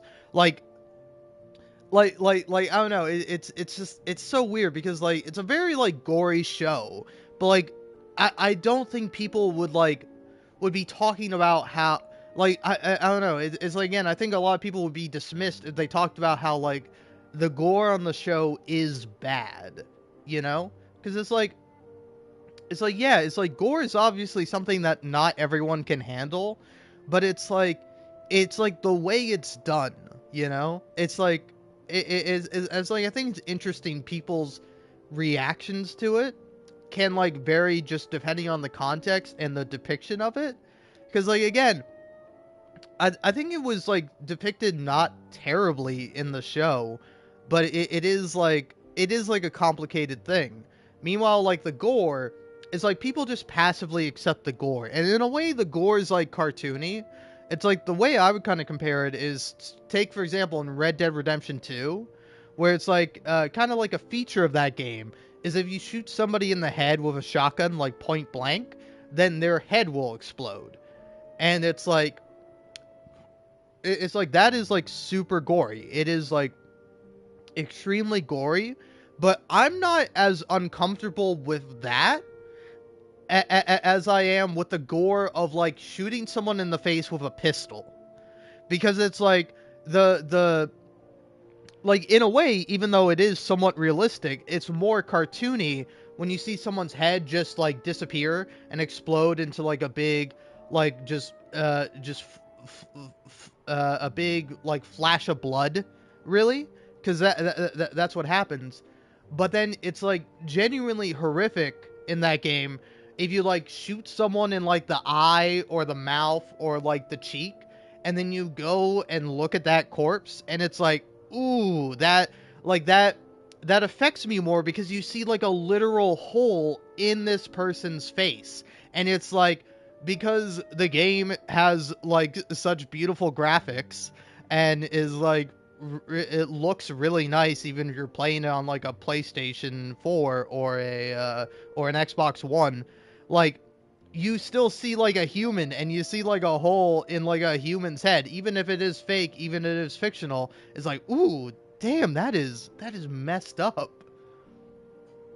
Where it's like the more, like, extreme version of it, like somebody's head exploding, isn't as bad and doesn't, like, viscerally affect people, because it's almost like it's so extreme that your brain turns off, whereas, like, you don't think about it as much, when something that is, like, in comparison less extreme feels more extreme, because it gives you this, like, visceral thing of, like, you have to recognize that as, like, oh, a person has been shot, you know? It's like, I think The Boys kind of has a good way of showing this, where it's like, again, like people will explode into giant, just, like, puddles of blood, and it's like, that is like, oh, I can watch that for breakfast, you know? But then in the newest season, there's a scene where, like, somebody gets a lobotomy, and, like, that one, like, as I was watching it too, I was just like, ooh, that is, like, it makes you feel so much more uncomfortable seeing, like, seeing like something that in a way feels more real with like the gore rather than with like rather than something that's almost cartoony because of how extreme it is, you know. Whereas like when you see somebody like stick a thing in their eye and then have it like destroy part of their brain, that's just like, it's horrifying, you know. And it's like, it makes sense within the context of the show, and it is this really like interesting thing because like not only is it like, it does it feel more like gory, even though there is like there's no visual blood. There's like nothing that you see visually, at least not until they take the ice pick out of their eye. It's like you kind of, it's like, it's more the feeling and the fact that you're seeing it done to a person rather than just like somebody who was a person and is now just like a pile of blood and bones. It's like there's like a strong difference there, and it's just like it's like, I don't know, it's interesting. It kind of makes you examine like, okay, why am I okay with like say for example in the season 3 opening, there's somebody who goes inside somebody's private part, and then they end up sneezing and they explode that guy's thing. And it's like, even that's more like visceral and like, ooh, Jesus Christ, than like somebody just fully exploding, you know. It's like the fact that like there's pain involved in that, you know, and that it's like, ooh, and it's like an accident too. It's like just this like crazy sort of thing. And then kind of going back to the lobotomy scene, it's interesting in a way because it feels more viscerally painful. But then like the character who's getting it is like, oh, I want this thing to happen to me, you know. It's like I don't know. It's like really interesting, you know, and it's something to actually like think about and to examine. And you know, it's like, I think that's what any good media does. It's like whatever you're watching, whatever you're playing, whatever you're absorbing and taking in, it should make you think and consider things and be like, why do I feel this way about this, and why do I feel this way about something else? You know, and it's like it's a good thing to examine that and to understand that, because it's a good thing to understand yourself and to like understand the world more in a way, where it's just like it's like it's just this like weird thing where it's like, if I'm gonna like die, I would hope that it's like rather quick and painless rather than something that is like excruciating and like drawn out, you know. Like I'll take the just turn my brain off, I don't want my brain to come back on anymore, over like you know, like having my body slowly like shut down all of its like vital organs and I can like feel the life leaving my body. Like that's like terrifying, you know? I don't exactly like fear death. It's like I don't want to die, but it's like, you know, unfortunately the sad reality is that we all die.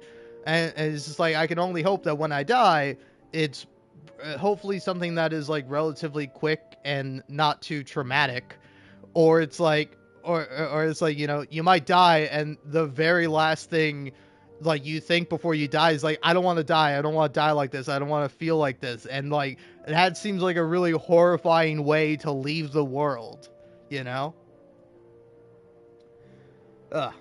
But yeah, anyway, who wants to play this fun RPG about getting god powers and singing about it?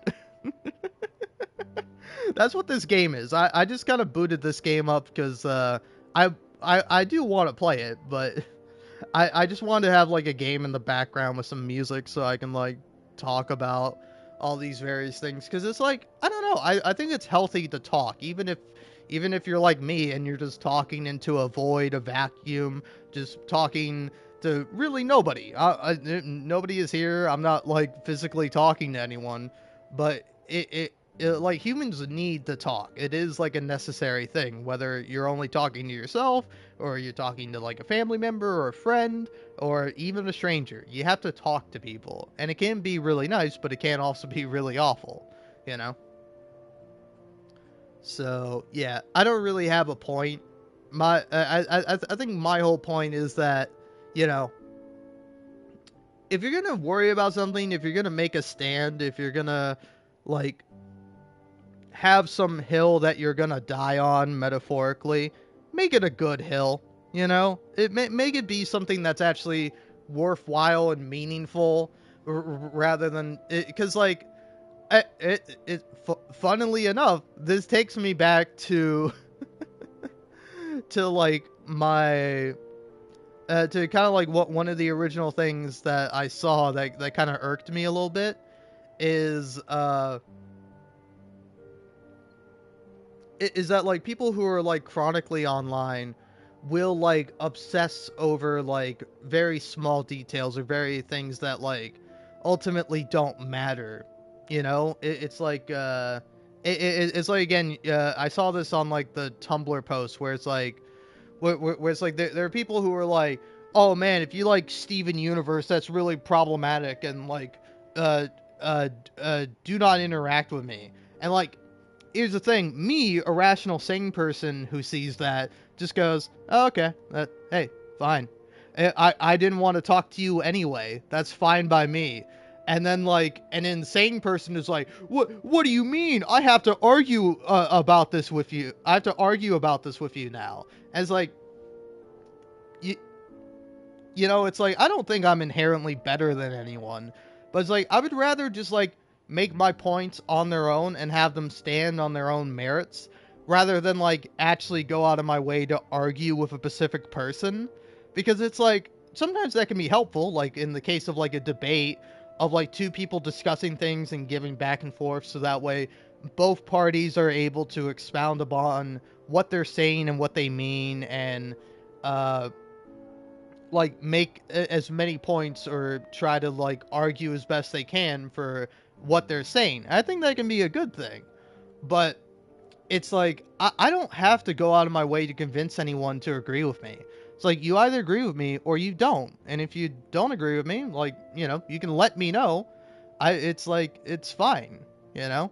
People can have disagreements. People can people can not agree about certain things, but it's like it's like I think the trap is like caring immensely about that. It reminds me of like when I would play multiplayer games, and like, you know, either you do like pretty well or like you do something that just makes the what one person on the enemy team really angry.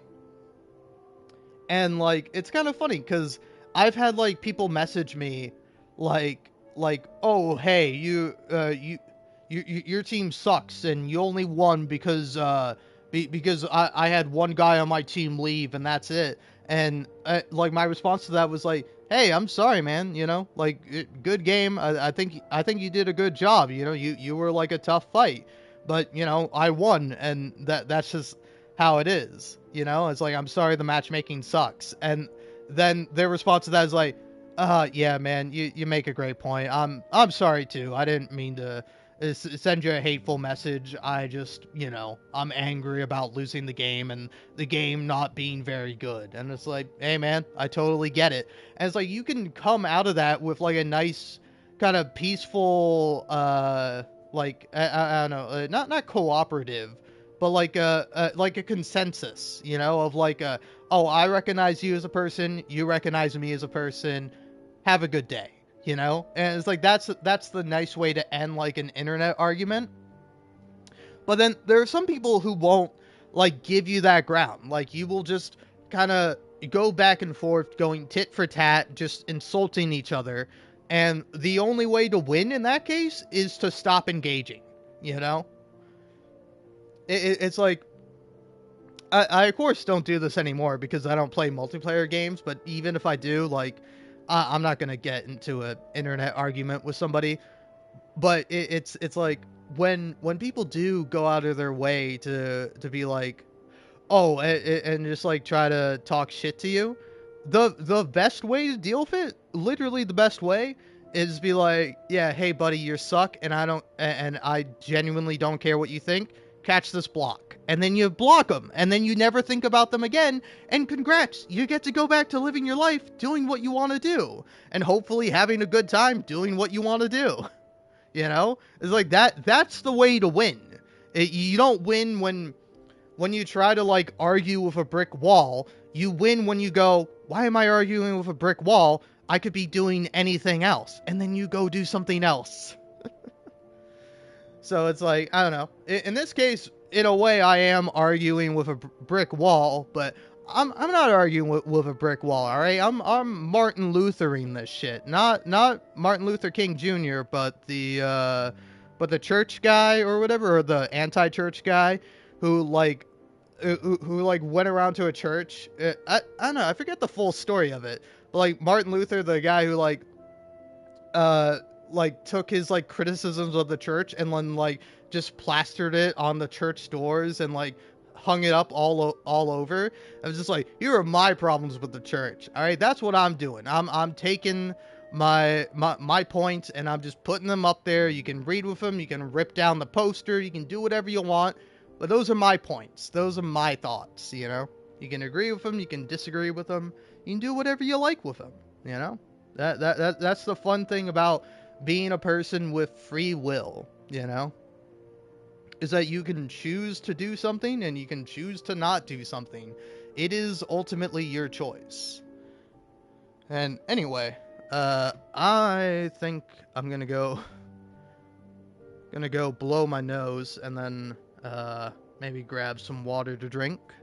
And then I'll be back, and then I'm going to actually play Stray Gods, the role-playing musical, after sitting here for, at the very least, an hour and 47 minutes just talking. Because, like, I don't know, man. I like talking. You know, it's why I got very annoyed with, like, TikTok and the increased use of the word yap. Of, like, oh, man, this guy's a real yapper. It's like, yeah, fuck you. If you don't like it, don't listen. Why are you leaving a comment? It's like, again, it's like people who leave comments. It's like, wow, hey buddy, that's a whole lot of words. I ain't reading all that. You know what you can do instead of leaving that comment? You can just not read all of that and then move on, because like, God forbid you read something. Or like, you know, again, where it's like, wow, this is a real yap session, pal. And it's like, yeah, that's how human beings talk. They talk to each other. They talk for hours at a time, you know? It's like, have you never had a friend that you just like talk to and like the hours go away? Have you never been in like a party with somebody, and not like an actual party? I mean, you can do the same thing at a party too. But like, I'm talking like late at night, you gaming with your friends, you're not even playing the same game, and you just end up talking about all sorts of things for like hours in the night, and it's just this nice thing where you get to talk to somebody and they listen and you listen to them and you say words back and forth, almost like a social interaction, because humans are social beings, you know? Everybody has their own social limits. My social limits are very limited, funnily enough, you know? It's like, I really enjoy talking to somebody, but at some point, I might be like, okay, I'm done having this conversation. Or it's like, you know, it's like sometimes you feel like you're trapped in a conversation with people, where it's like, you have to just like respond generically to what they have to say, and it's like, you don't care what I think, you don't care about me, you're talking just to hear yourself talk. And it's like, if you're talking just to hear yourself talk, don't talk to me, talk online. People love to hear themselves talk online, and they do it all the time, and people can choose if they want to listen to you or not. It's a great thing. You know, in much the same way, things can be terrible and awful. Things can also be beautiful and amazing. It's just all up to your perspective. It's all up to what you want to do, you know? But yeah, I don't know.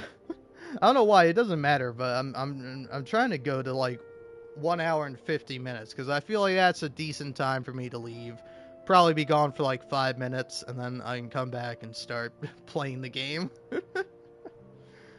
uh, but yeah, I don't know. It's like it's like I think perspective is something that people kind of lose sight of, because you of course always have your own perspective, but it's like it's like, I don't know, you gotta see things from other people's perspective in order to like truly actually like refute them. You know, it's like, if I can understand a person and their perspective and their perception of the world, it's so much more easier for me to be like, okay, well, here's why I think you're wrong, rather than just be like, man, I don't understand these people at all. It's like, no, I understand these people, and I don't like that I have to understand them because they're wrong and they're stupid. But yeah, it's like, I don't know, and this is about just in general, not anything specific I've been talking about, but it's like, I don't know, it can be really hard to find like a center and a balance, especially online, where it's like sometimes you can see the most like volatile, awful stuff, and it's like, and it's like, I don't know. This does kind of remind me of the of the Tyler the Creator tweet, where it's just like, how are people getting cyberbullied? Just close your eyes, just turn off your screen. But it's like the same thing, where it's like, it's like, here's the thing: I don't mind getting pissed off. I don't mind reading something I disagree with and then talking for like almost 2 hours about why I disagree with it, and like the problems that it shows there, and how like this ties into society on a greater level, and yada yada yada. It's like, I don't mind doing that, but if it was like something that truly genuinely caused me harm, I would not engage with it. I would just move on, you know? And it's like I'm very fortunate because I get to look at some of this stuff, like people talking about the comic creator, or people talking about like the Boys TV show, where it's like, I don't have any skin in the game. I can just like look at this from an outside perspective and like have my own thoughts and conclusions about it. Uh, all right. Well, anyway, I'm gonna take a little break for now, and I'll be back as soon as I can.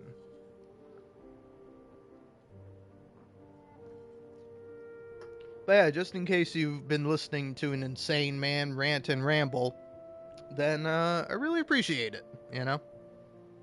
I say, do yourself a favor and just go enjoy something nice. You know, enjoy something that genuinely brings you joy, you know?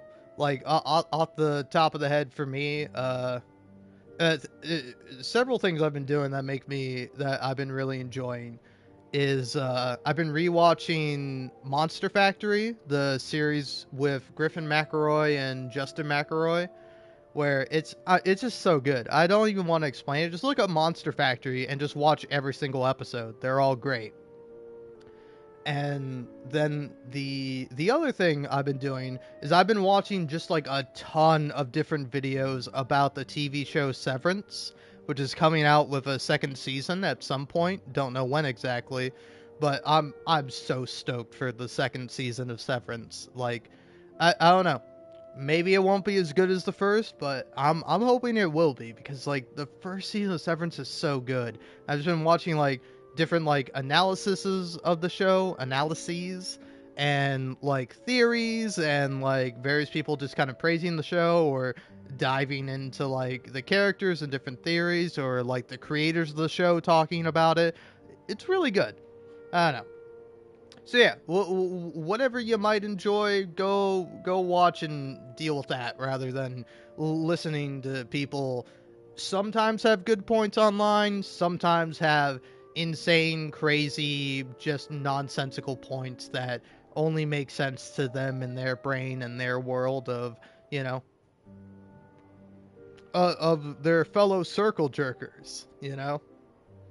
It, I will say one brief little One brief little aside, like r/bone hurting juice is an interesting subreddit because it reminds me of the circle jerk subreddits, where it's like, I like gaming circle jerk the most, but like, I get like other circle jerks for like DC and Marvel comics, even though I don't really care about them. It's just like an interesting perspective.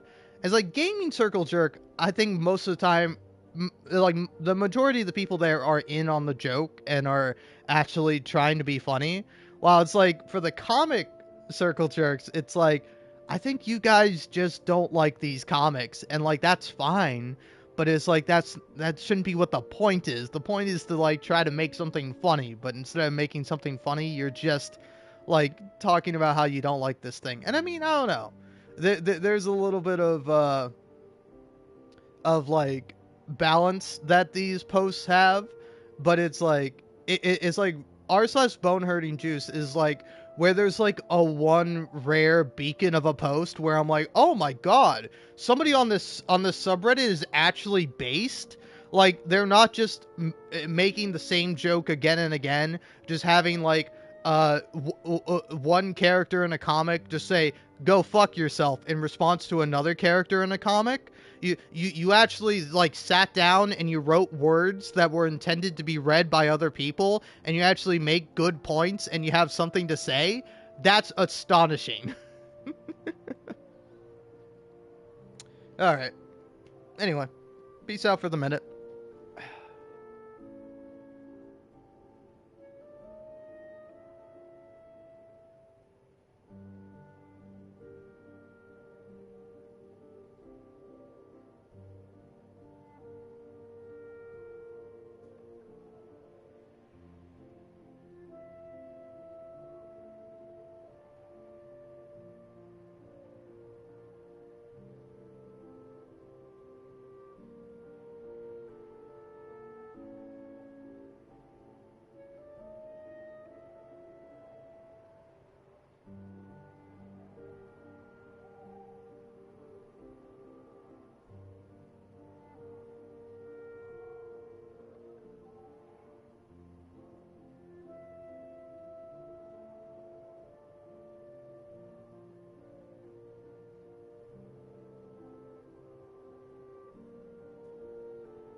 Alrighty.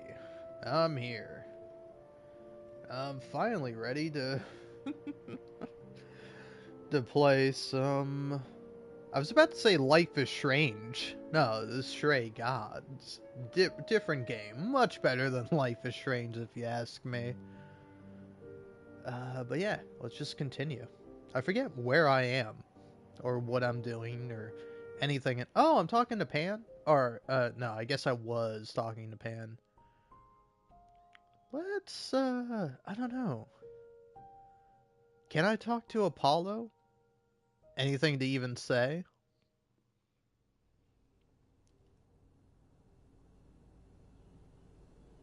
Ah, Grace, there you are. It's good you came. Athena is displeased with your visit to the reliquary. She already knows? She has her ways of keeping an eye on almost everything. Did you at least learn anything interesting?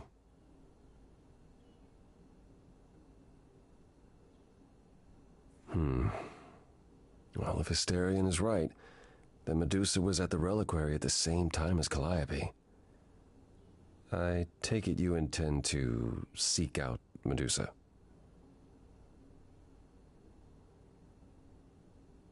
You think I shouldn't?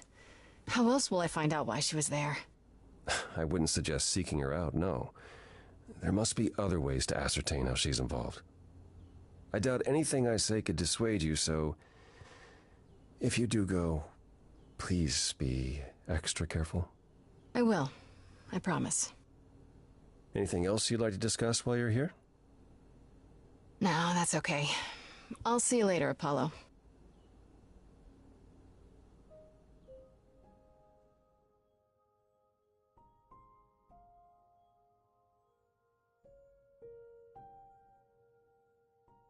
Hey, so what's the news, Miss Muse? Miss Muse? Well, does a muse have a proper form of address? I just want to hear what exciting adventures you've been having. Everything else okay, though? Do we know who the killer is yet? Not just yet, no. Okay, well, let me know if there's anything I can do. If I have to hustle to become your high priestess, well, so be it. What are Kaz and Brian up to? You didn't tell them anything, did you? No, I told them you came home, that you're okay, but that you're having a moment. They send their love. Should we tell them, do you think? What for? They have their own problems. Plus, Brian can't keep a secret to save his life, and Kaz is officially homeless. Is he still crashing on Brian's couch? Grace, you do know that Brian doesn't have a couch, right? Just some giant beanbag things? Then where is Kaz Yeah, it's cute. They'll tell us when they're ready. But right now, it's best just to not mix them up in this. I should really apologize about the band. This kind of puts a dent in your plans, doesn't it?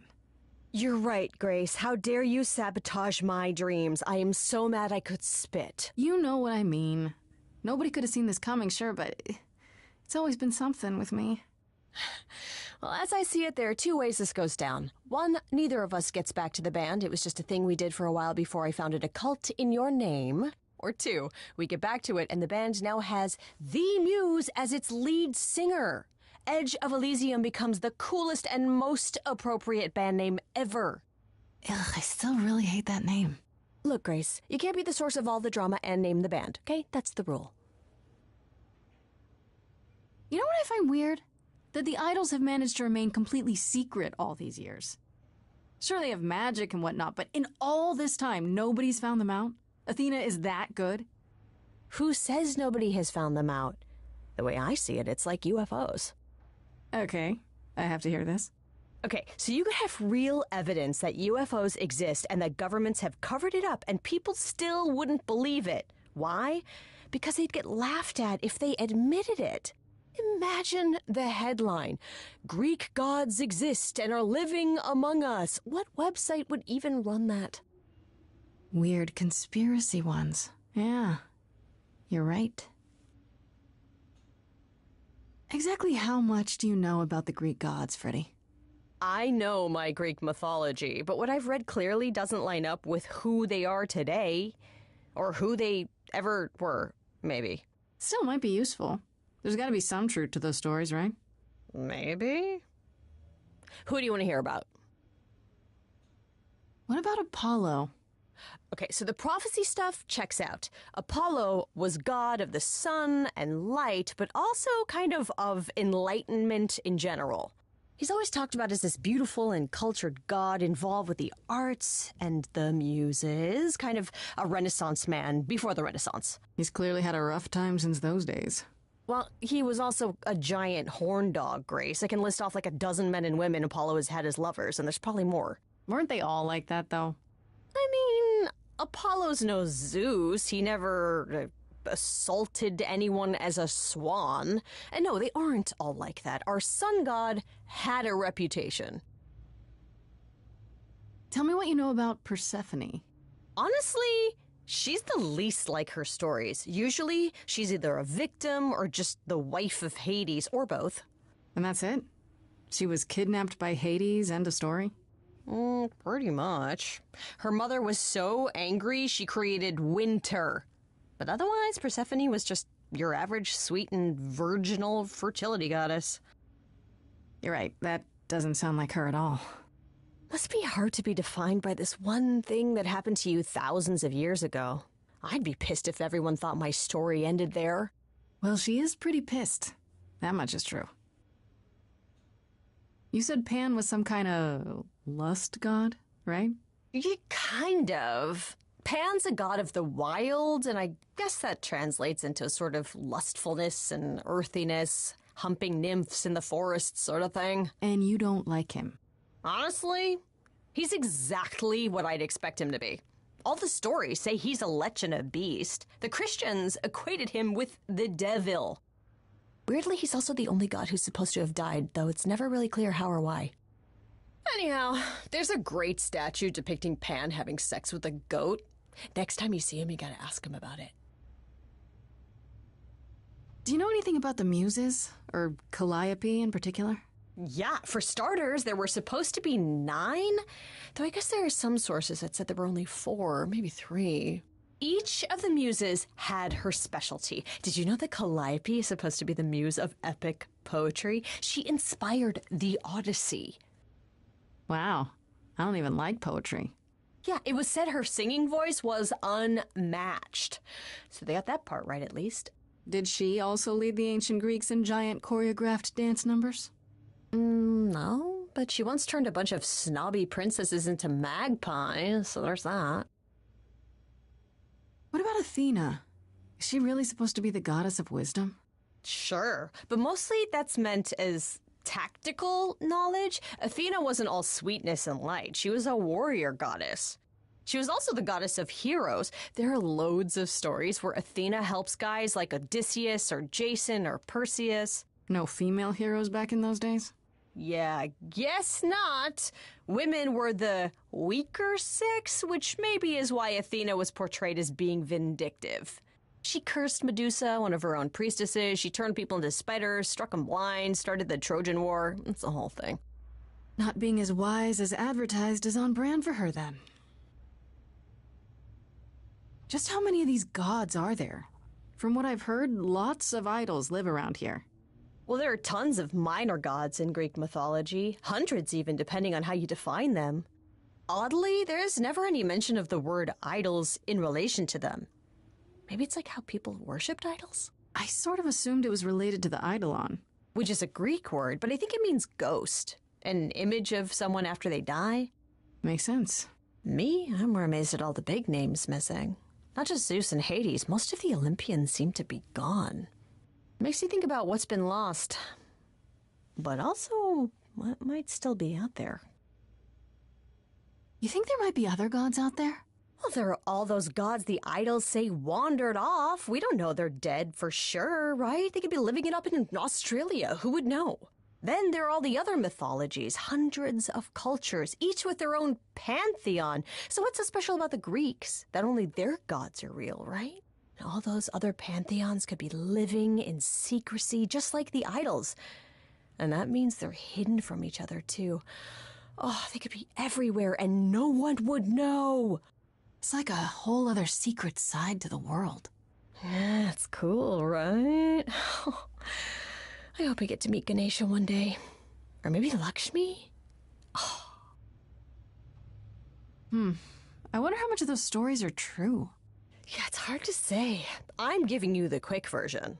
There are reams of textbooks out there covering all this, but even they rarely agree with each other.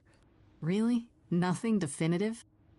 Ancient Greece was 3,000 years ago, Grace. Not much information survived all that time, if it was even valid to begin with. Okay, that's enough questions for now. You sure? I can talk all day. You know I can. I'll check back with you soon, Freddy. Time for more mystery solving.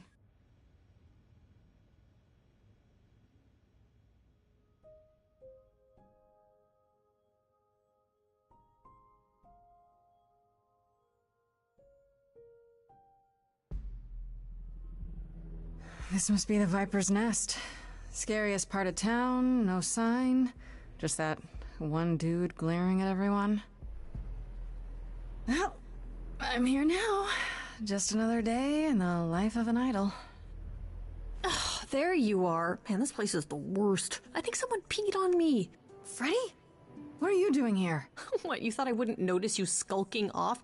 You didn't even bring any equipment, Grace. What kind of equipment does one bring to a meeting with Medusa? This isn't a meeting, Grace. You're not here to sell her on your business plan. Please tell me you don't have any weapons in there.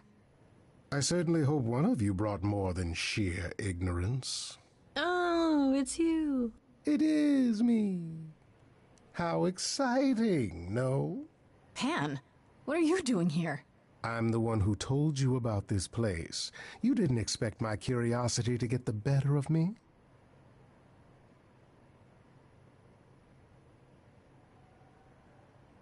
Let me guess. You feel bad about how we left our last conversation. Me? Feel bad? Yeah. You know, the part where Grace is already lost and why not use her while you still can? It's true. I am a bad man, and I spoke poorly. And? That's it? I'd hope even you, Freddy, could see that advice from an idol might be useful here. I suppose. If you have any advice, Pan, I'm all ears. Well, I assume you know how Medusa became what she is. She used to be human, right? And then Athena cursed her. Pretty unfairly, too. Now, however, Athena hasn't the power to undo her own curse. Or so she claims. That's gotta suck. Medusa isn't happy about it, no. Yet she survives because she must. As do we all. Medusa is the one who turns people into stone just by looking at them, right? People, yes. Idols, not so much. Or that's my assumption. I'll admit to not knowing if she's ever turned her gaze on one of us. Great. Is there any way to make someone not a statue, if it turns out she can? Short of Medusa dying? No. Not unless she wishes it. Asterion said Medusa works for Athena. Is that right? A truer description, I'd say, is that she's more Athena's servant. Poor thing can't survive on her own. So she's become whatever Athena needs. Spy master, enforcer, provider of garden statuary. That doesn't sound fair. It isn't. But keep in mind, Medusa is no helpless maiden. She is as clever as she is dangerous. And Athena knows it. Medusa's clever and works for Athena, but what's she really like? She doesn't exactly come to the parties, Grace. Medusa is an enigma to most of us. If idols hide in the shadows, she lurks in even darker places. She's an outsider, and she loathes us as much as she needs us. Is she dangerous?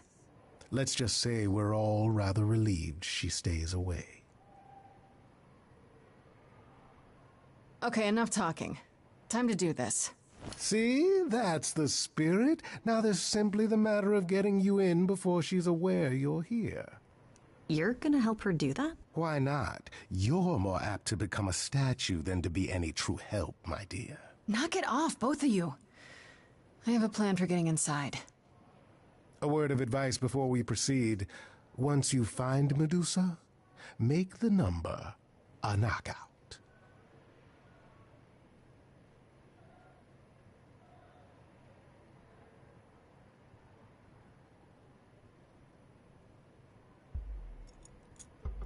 Did you really have to follow us up here? You grunted the entire climb. Those were exertions. I am a hardy but delicate flower. Huh. Just the kind of help we needed. Neither of you are helping. I have to concentrate to pick this open. Are you sure it's wise to go jumping in through a skylight, Grace? It's rather dramatic. I could have rolled in guns blazing, maybe tossed a few grenades while I'm at it. Magnificent. Do you have any of these things? She's joking. I'm very joking. And there we go. Coming? Absolutely. This is the fun part. Maybe let's split up and look around.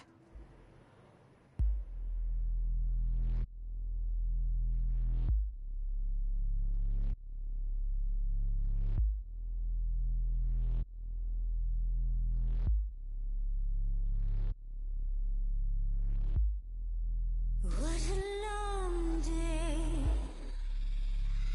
hiding in the light. Such a long day, dreaming of tonight. This sacred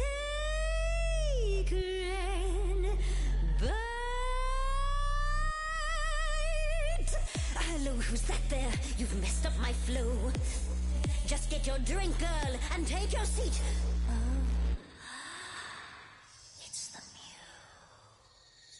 muse. There are sacred bites, and then there's this sacred bite. So wrong, so right. I'm really gonna hate myself tonight. Medusa, listen, stop, I'm warning you. This is something you don't want to do. Tell me more about me, look at you. A prime sashimi with opinions too. Medusa, listen, I'm warning you. Yes, keep on warning There's no me. rewinding, it's something you can't undo. Can't undo. It's kind of the point, lovely. Now look into me. Your body goes freely every time as it tenders, turning jelly as it renders. I think you're saying I can't speak, and that was why can't I speak? I call it the preparation. All right, that's fine. You want the boring facts? Well, dear, this process makes your meat relax. Don't you just and miss that lovely musy taste of you. And it's just murder on the trumpers too. That thing you said before, you're right, it's true.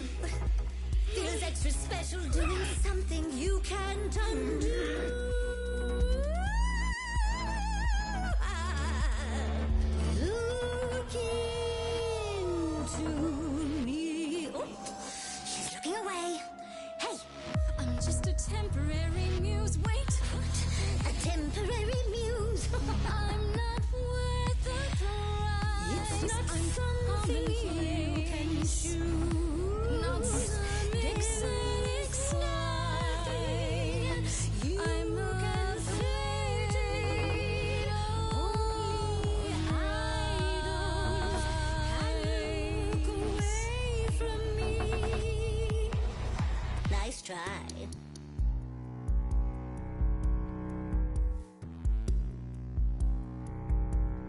You and Athena, here's Here's the thing I don't get.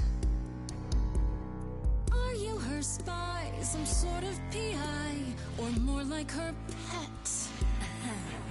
Am I hurting the mood when I mention her name? The fact that she'd hate that you're on my plate only makes me more game. Look into Medusa, look into your own eyes. Nope. Okay, the phone thing doesn't work on you. Nevertheless, let's take a look at you. Fan called you hideous. That's just untrue. enough. I'd kill for eyes like that. The body, too. Don't look at me. Maybe the hair needs some attending to. Don't look at me. Big picture, honey. It's nothing you can't undo. Yeah, you're not a killer. You're much too cute. You're lost, little girl. No more Hail Marys. We both know the cute girl's you. The killer's me. Don't know, you don't know. I do know that you didn't Kill Calliope. So you know that it's true that I didn't do it. No. Yes, you do know, you know. Does that mean Athena knows? No. Fine grace. Don't you see, Medusa? You are just her tool. Your queen's a user. You're Athena's fool. Apollo could get you free. He's a friend to me. That's what you said to me. Apollo.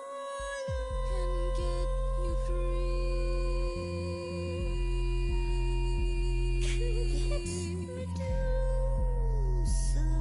free. Is that a yes? That's a maybe.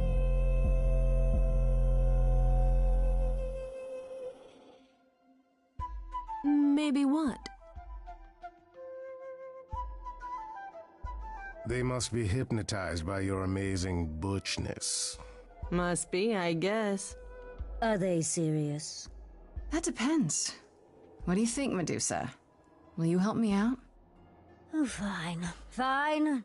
What exactly is it that you want, pretty muse?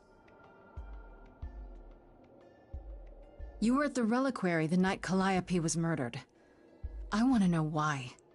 Blast! This is why I didn't tell Lady Athena. I knew it would come back to haunt me. I only followed pretty Calliope to the reliquary. I never spoke to her, never even caught up to her. I swear it. That's what Asterion told us, more or less. But you were there that night.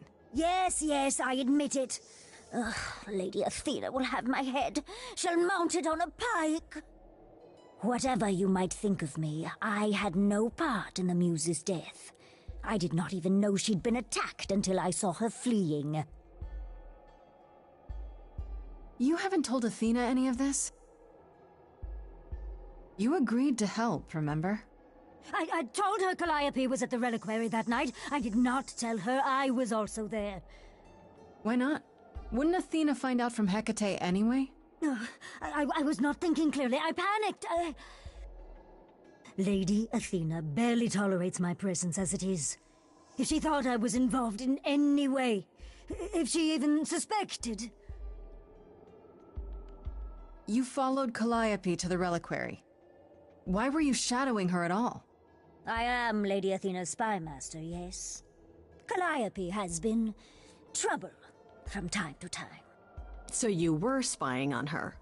I keep watch over every idol who no longer lives in Olympus, but especially Calliope. When I realized she was headed to the reliquary that eve, I followed. I had a duty to Athena. Did you ever find out why Calliope went there? I was never close enough to ask. When I drew near to the reliquary, that is when I saw the muse fleeing. She was frightened, bloodied, dying. A tasty snack for you to hunt down? I gave chase, yes, but to discover the truth. I knew Lady Athena would wish to know. That does make sense from your perspective. I didn't learn the truth until later. And then it was far too late. Why should we believe you? You did just try to eat me, remember? I agreed to help you. I speak the truth. Right, and not at all trying to cover your own ass. You presented an opportunity. Oh, to taste the sweet, sweet blood of a hero once again. It's a problem. I've been working on it, I really have. I know it's hard to believe what a monster tells you, but it is true. Asterion said he caught up with you out in the fog. Is that right? I thought he was the one who had attacked her.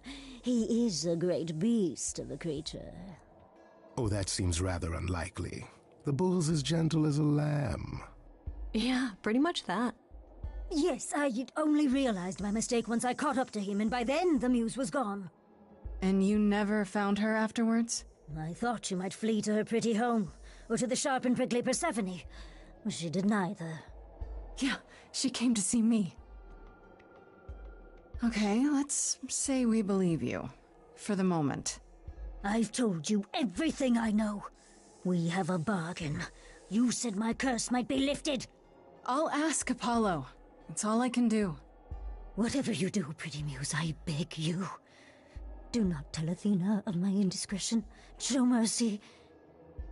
I know what I am horrifies you. It horrifies me as well. I cannot help what I am. I did not ask to be cursed like this. Whether I tell Athena depends. Have you done this before? Medusa, what happened to Artemis? She left? I am a lost and cursed thing. No idol. If Lady Athena should learn the truth...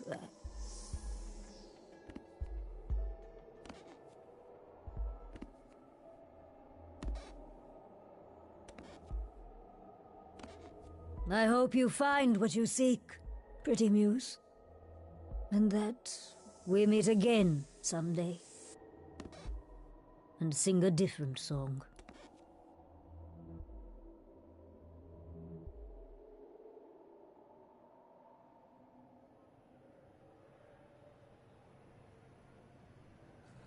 Freddy, may I just say what a delight your resourcefulness has proven.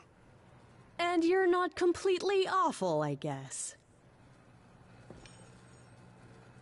Pondering the big question, Grace.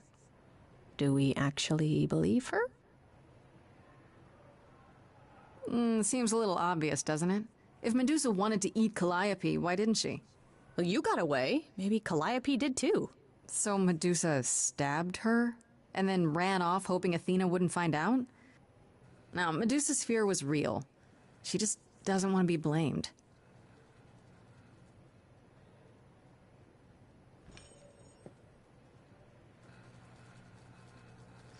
Okay, so that was fun. Grace, I'll meet you back at home. I trust that little adventure was useful to you, Grace?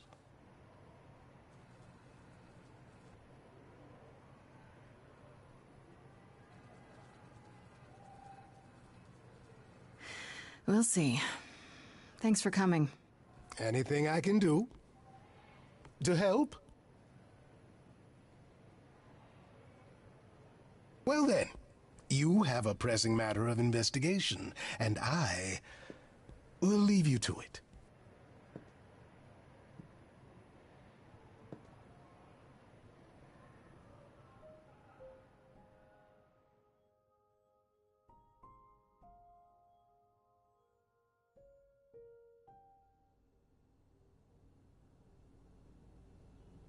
Grace, back again so soon. Did you find Medusa after all? You've been on my mind ever since you told me about her. I did, and it was fine. I told you it would be. Okay, it almost wasn't fine, but it worked out. Nobody got hurt. I see. Perhaps you'd best tell me what happened then.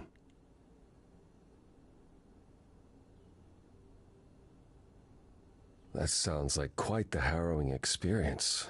One that could have gone very poorly indeed. If I didn't know better, I'd say you were worried about me. Well, yes. I mean, you're not invulnerable, Grace. Neither was Calliope. I do appreciate the sentiment. If you've cleared Medusa's involvement, that still leaves us with Pan. That's a good point. Anything else you'd like to discuss while you're here? No, that's okay. I'll see you later, Apollo.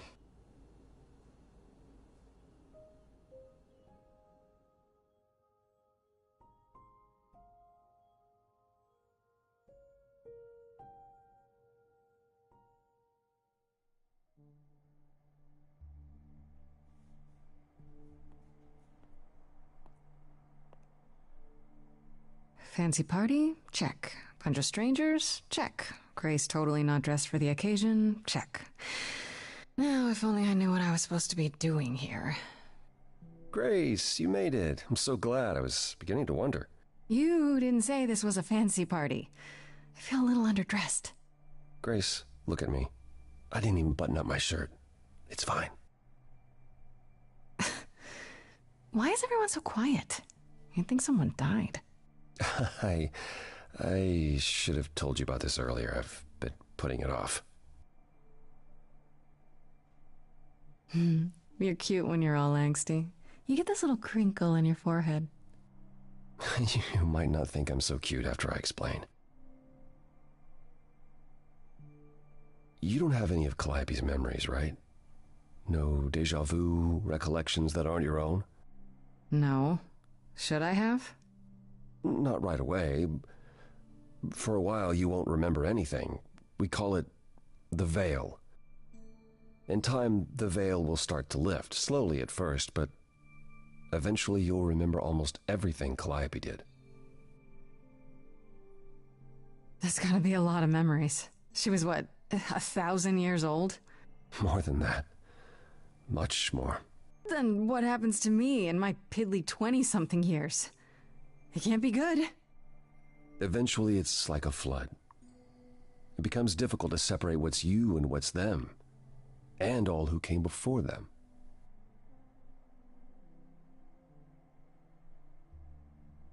You're saying I won't be me. I won't be Grace. Will I start calling myself Calliope? Maybe.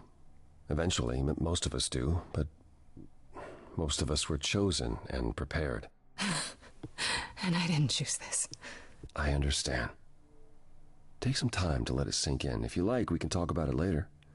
What does this have to do with the party? Aphrodite hasn't been the same since we came to the New World. She has horrific memories of what she endured during the war. Passing on her Eidolon is a way to forget, for a while. That's what this party is for. She doesn't have any other options? Therapy, pills, social media?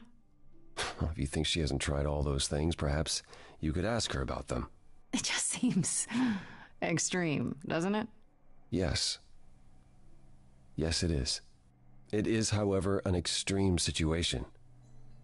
For idols, our memories can become a prison. This is how Aphrodite chooses to escape. This isn't the first time Aphrodite's done this. She's held this kind of gathering before, right? This is her fourth, I think, perhaps fifth. So every time the veil, whatever you call it, when it starts to lift... Aphrodite's memories return, and eventually it is too much. We gather to pay our respects and to honor the past. Well, she still remembers it. Wait. Calliope refused to come to these parties. That's what you said. She refused on principle, Everything Calliope did was on principle.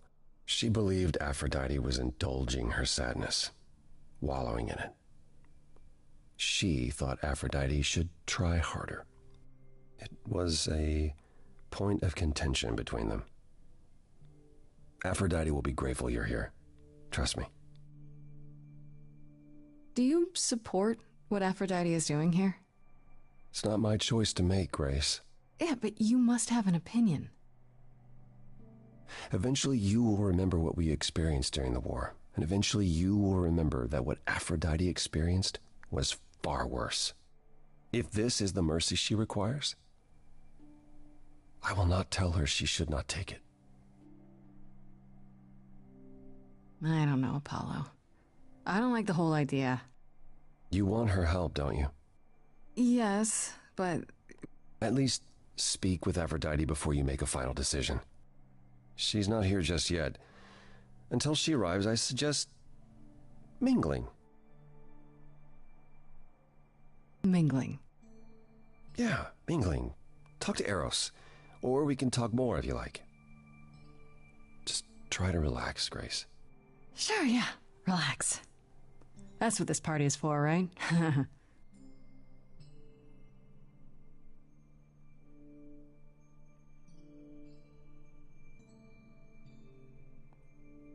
Grace! Hey, Eros. Nice to... Oh. Okay. Aphrodite will be so happy you're here.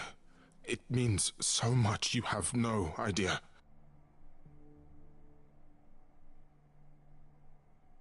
Are you okay? You seem a bit... Every time she does this, I don't know how to handle it. I almost want to run upstairs and demand she stop. Remind her that this never works. Sorry, I shouldn't unload on you. It's been a bad week.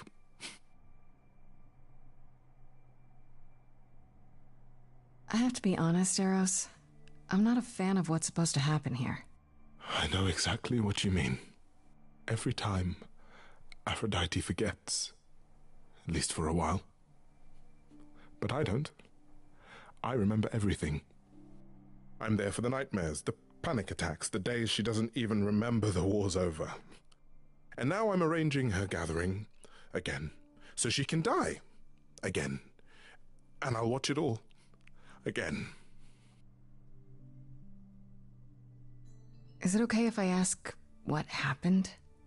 I don't mean to pry, but I'm new. I really don't know. I know, but it happened to Aphrodite, not me. It's not my story to tell. If I knew what she was dealing with, I might be able to help. Could you? I suppose it wouldn't hurt. What happened is that Brother Ares happened. He missed out on the first world-spanning war, you see, so he was damned if he'd miss out on the next one. He found some jackbooted mortals, so full of themselves and their supremacy, and he told them about the idols. Then they came for us. Took us completely by surprise. Some they killed, but Aphrodite, her they captured.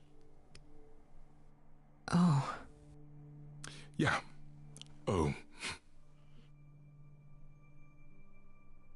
Aphrodite was captured, but she's here now, so she must have escaped. She didn't. Do you know the name Hephaestus? Wasn't he a smith of some kind? Giant hammer, lived in a mountain?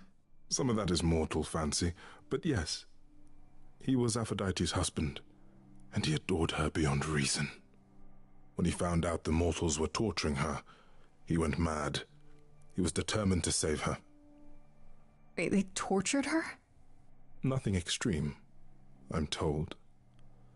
They were too frightened, but they were also determined to wring every last secret out of her. So, who knows how long that fear would have lasted. Thus, Hephaestus made a deal.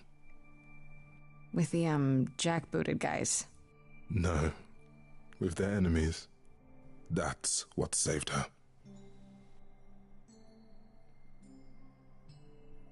Then this deal is how Aphrodite survived. It's how we all survived. It's what brought us to the new world. Hephaestus saved us all. We never saw him again. That was the deal. He would leave, make their precious weapons, and never look back. Aphrodite never even got to say goodbye. It's funny, because Aphrodite didn't even like Hephaestus when they were married. She seemed to resent every minute they were together. But now he's all she can think about. Is there no other way? Does Aphrodite really need to... To die? I've asked that so many times. She's tried magic, drugs, psychotherapy, meditation, everything we could possibly think of. For a while, she'll deny anything's wrong. It all seems fine, and I start to hope. Maybe this time will be different. Then the nightmares begin, and the memories return. More with each passing day until... I hate it, but I see her agony. I can't deny her this. Maybe I just don't understand, but... Isn't this... like suicide? Some of the idols have committed suicide. They let themselves die without passing on their eidolon. What happens? What you'd expect.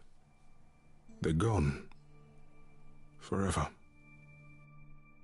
Mother says she can't do that. She won't. Not until she sees Hephaestus again, I suspect. Not that what's happening here is anything casual. She still has to die for a while.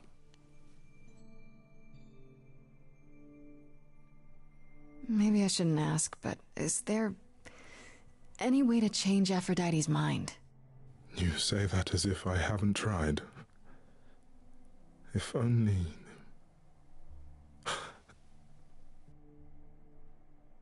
She'll ask you to use your power as part of the celebration.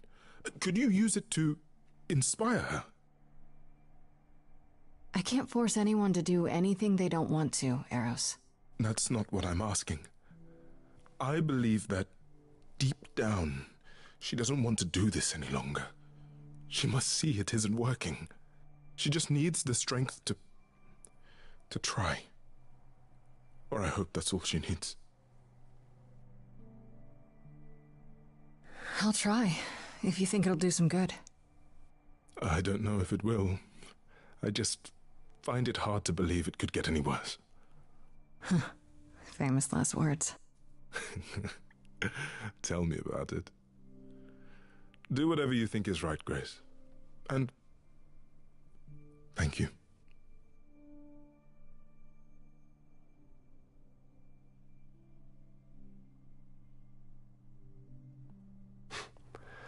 I know all these people, Grace. For as long as I can remember, I've known them. Yet sometimes I feel like I don't know any of them at all. Or they me. You don't enjoy these family gatherings, do you? Are they family gatherings? Like the sort mortals have? You call each other sister and brother and mother. Well, yes, but... And you've been together like 100 times longer than I lived with my family. All you're missing is a drunk uncle everyone has to apologize for. That would be Pan. But yes, I feel very much out of place. You look like you're in physical pain just being here. Oh, enjoying my discomfort, are you? Of course, it humanizes you. Makes up for all the abs on display. I'm so glad you approve. I spoke to Eros. He's pretty broken up over all this. Oh, poor Eros. Each new successor, his hopes rise up once more. And then he watches the new Aphrodite crumble. Piece by piece. Only to start all over again. It's so different from the olden days. Once he was the eternal disaster, and Aphrodite kept constant vigil over him. Maybe he feels like he owes her. I think he's followed her into a dark void and somewhere, deep down, believes he deserves no better. I should get back out there.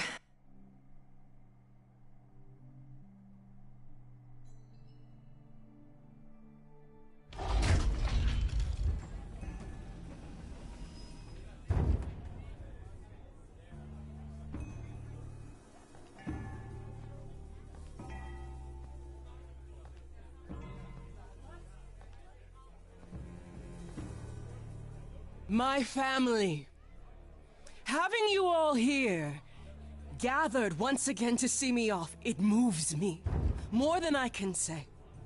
My loves, my darlings, my dearest friends.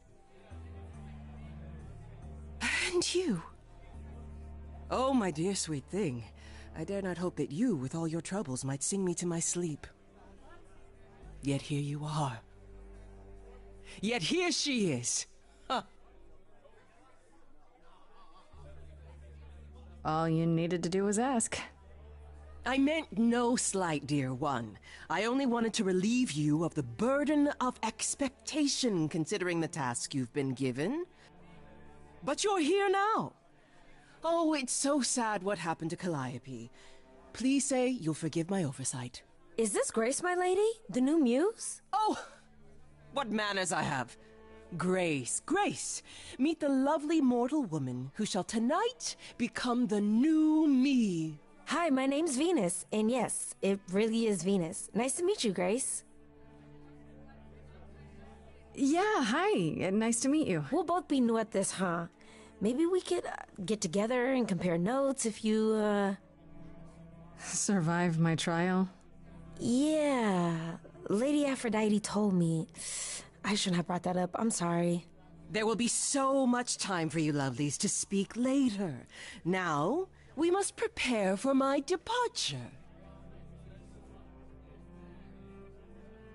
I have to admit, it's not clear what my part in all this is supposed to be. How could it be? You've barely just arrived, darling girl. How did you even find out about it? That would be my doing. Apollo! Oh, you've come after all. You look remarkably well, cousin. I've had a great deal of time to prepare. I assure you that would not be the case. As for you, Grace, have you gathered the true purpose of tonight's gathering? If I had to guess, it's to remember. One last time before all your memories go away. Each time the veil lifts, it leaves behind a little less. For me, old Olympus is long forgotten. The glory of Rome, a distant dream. I hope that one day the veil will lift and what happened during the war will also slip into oblivion. But it hasn't. Thus, for now we honor the memory of what was, lest tomorrow it be gone forever. Go, enjoy the gathering, Grace. Tell me when you're ready to begin.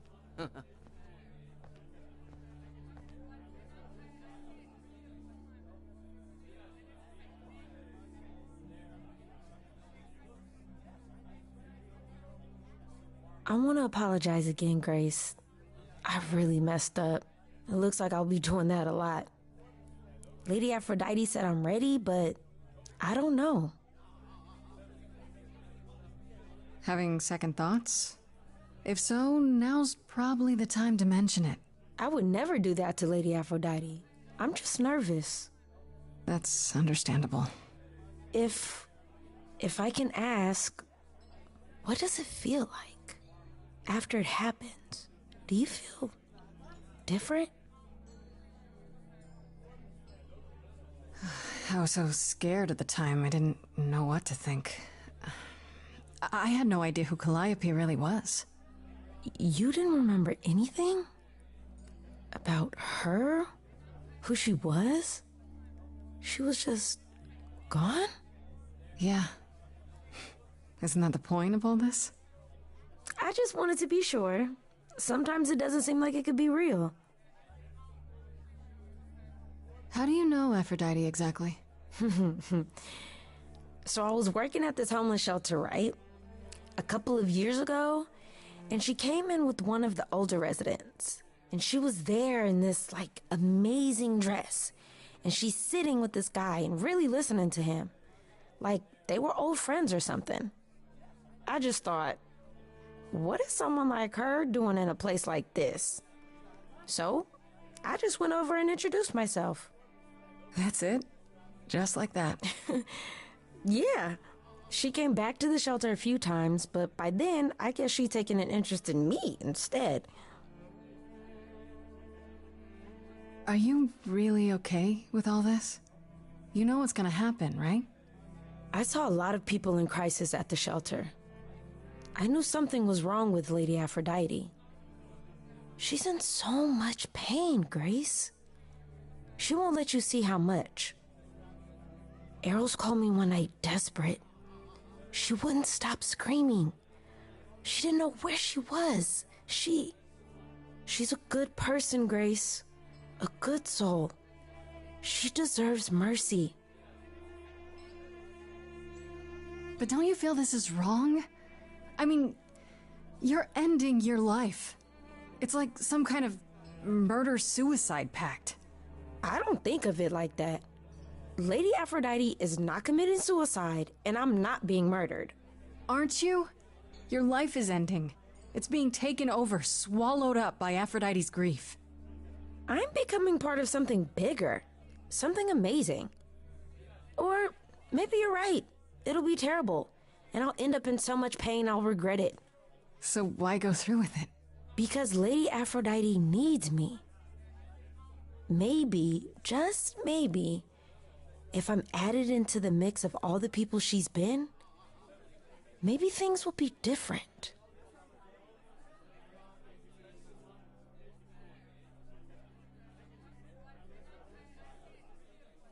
Back again.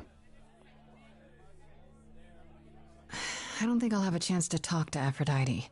Not before, you know. I was hoping she might have spared a moment. What should I do? You have two choices, Grace. Either you do as she asks and sing her to her rest, At which point Venus won't have Aphrodite's memories yet. or you somehow convince her to remain with us and hope she's grateful. And doesn't regret it. Or get angry at me for ruining her party. Do what you feel is right. It's a risk either way. Have you spoken with Venus? She seems really... Nice, earnest, a genuinely good person. Yeah, I suppose. It's not an accident. Ever since the war, Aphrodite has sought out the kindest, the most innocent souls to be her successors. She chooses them because she believes that over time, it might make her a better person. A more worthy person. Wouldn't it be better if she chose people who were, I don't know, more resilient? I suppose that depends on your definition of strength, Grace. I should get back out there.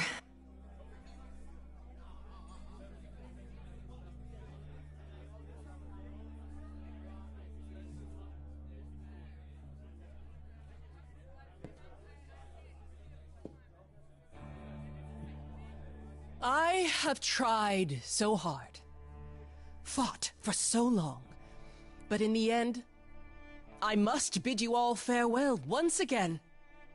But before I go, I would like us all to remember the sacrifices that brought us here, to this strange new world. This time, it is with the help of our lovely muse that we shall be guided.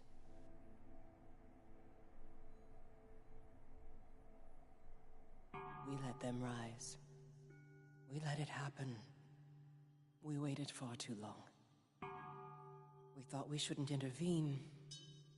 We were wrong. We were wrong. Since the beginning we were hidden. We held court from up above.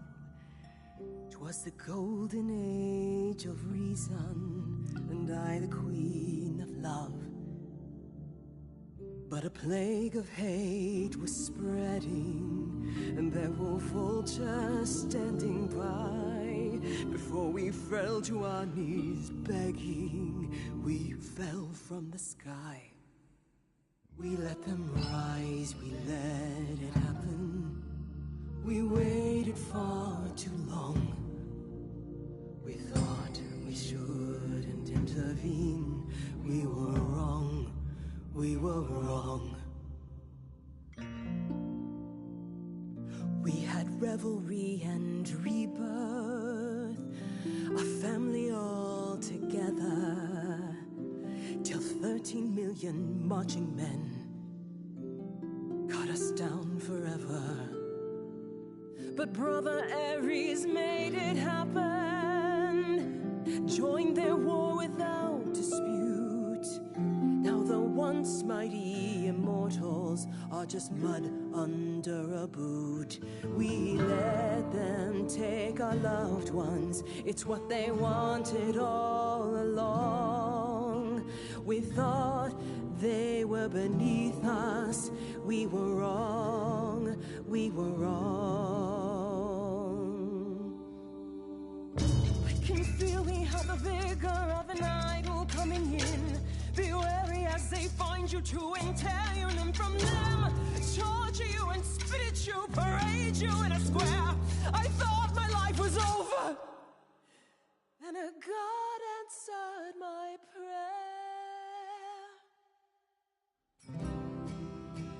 The man that I ignored saved me when I fell. Yes, the husband I abhorred rescued me from hell. I thought it was a joke when it was said to me.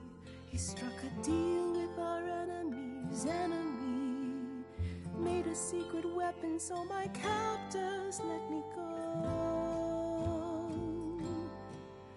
He gave up his freedom, leaving just a memory, and this love I'll never know is what he gave to me.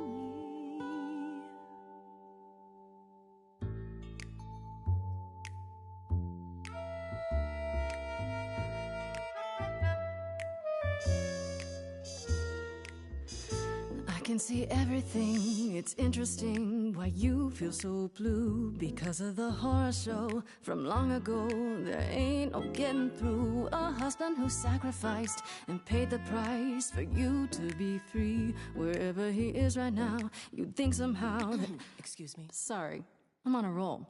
I don't pretend to know the mind of a god. That's something I never thought I'd say. I'm not the only one here who wants to know. Is leaving now the only way to go? I'm confused. Who are you? Thank you for sharing, little one. You're 80 years overdue. Now take your seat, you've had your fun. I think you'll find I'm a god, making note of the staggering lack of help.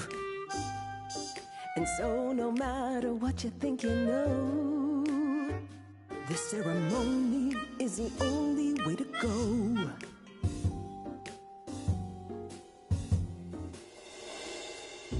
Aphrodite, I know just what you mean. The pain has brought me so low.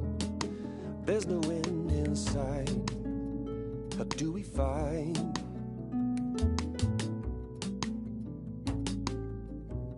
If you can't move on, you got to move on. If we can't move on, you got to move on. If you can't move on, you got to move on. I'm stunned by the arrogance, but eloquence sparks something in me. If you honestly can promise me all the help I need, I'll be the kind of a god you'll worship and adore like before. Thank you, Venus. a brilliant cameo.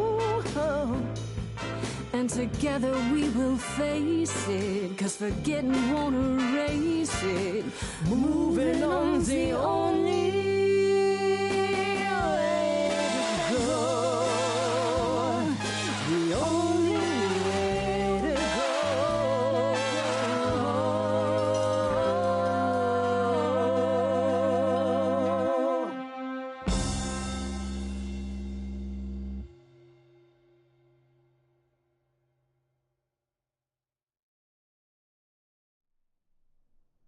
Mother, is it true? You've chosen to... Live. I have chosen to live.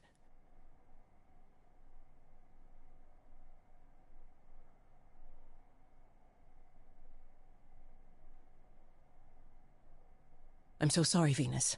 I made you so many promises, dearest, and I won't be able to keep them. My lady, all I ever wanted was for you to be happy. If this is your wish, I'll be with you at every step. I as well. Always. I hope none of us regret this choice in the days to come. But thank you.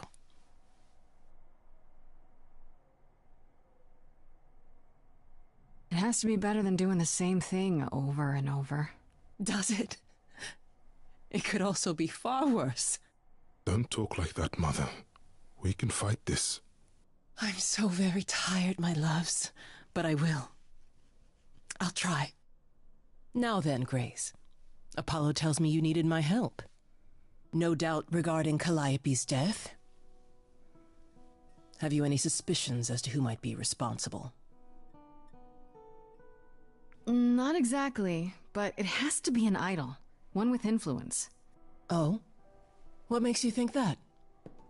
It had to be someone who knew Calliope and wanted her gone, with enough knowledge and power to fool the chorus. It also had to be someone who could get into the reliquary and attack her there, right under the noses of both Hecate and the Minotaur.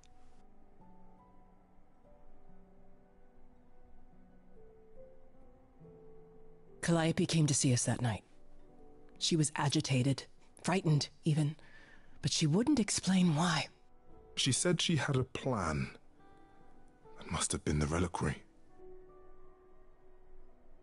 A plan? A plan for what? What could she find at the reliquary that would help her? Maybe she wanted a weapon. Something to defend herself with. If only we'd known she intended to go to the reliquary. How on earth did she even get in? She used the key, the one Pan gave her. When Calliope arrived, she dropped it. Then she laughed and said she'd better not lose it because Pan won't give me another key to the reliquary. I didn't know it was important. Well, there's your help, Grace. I can't give you any better. Come now, Mother. It's time you rested. It's been a long night. If I don't, I suppose you'll both gang up on me again. Very well.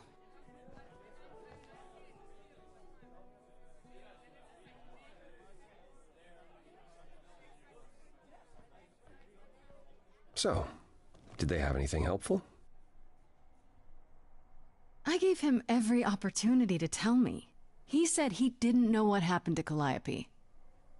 Just because he gave her the key doesn't necessarily make that a lie. Doesn't it? I thought you suspected him. What side are you on? Your side, Grace. Always your side. Are you all right, Grace? You seem troubled.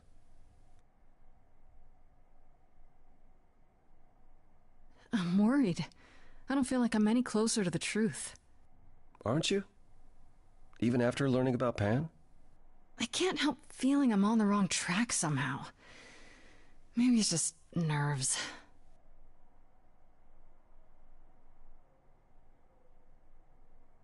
You really are amazing, you know that? Every hurdle, every piece of unpleasant news, you just keep on going. I don't know how you do it. Oh, you know, the usual. Beauty, youth, supernatural resolve. I got it all. So it seems. I just wish I could see the world through your eyes. Next to you, I feel very old. Is it really that bad? Being a literal god, young and hunky forever? No, it's not that. There are good things, yes, but they come with the not-so-good things as well. Such as? Such as having the gift of prophecy, and never being able to act on what you see. I tried, and it only made things worse. So instead, I tried to not want to try, and that's still not better. How about you come with me sometime? Let me show you the world I see.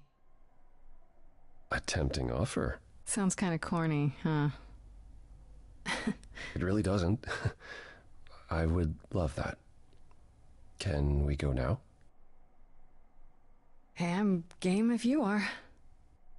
Take my hand for a minute. Let your hair down for a second. There's so much to like if you open your eyes. If you try to search for the light, you might be surprised. No, it's not hard to find. The courage you need to be joyful is something you build over time. No matter what I do, the answer's in you.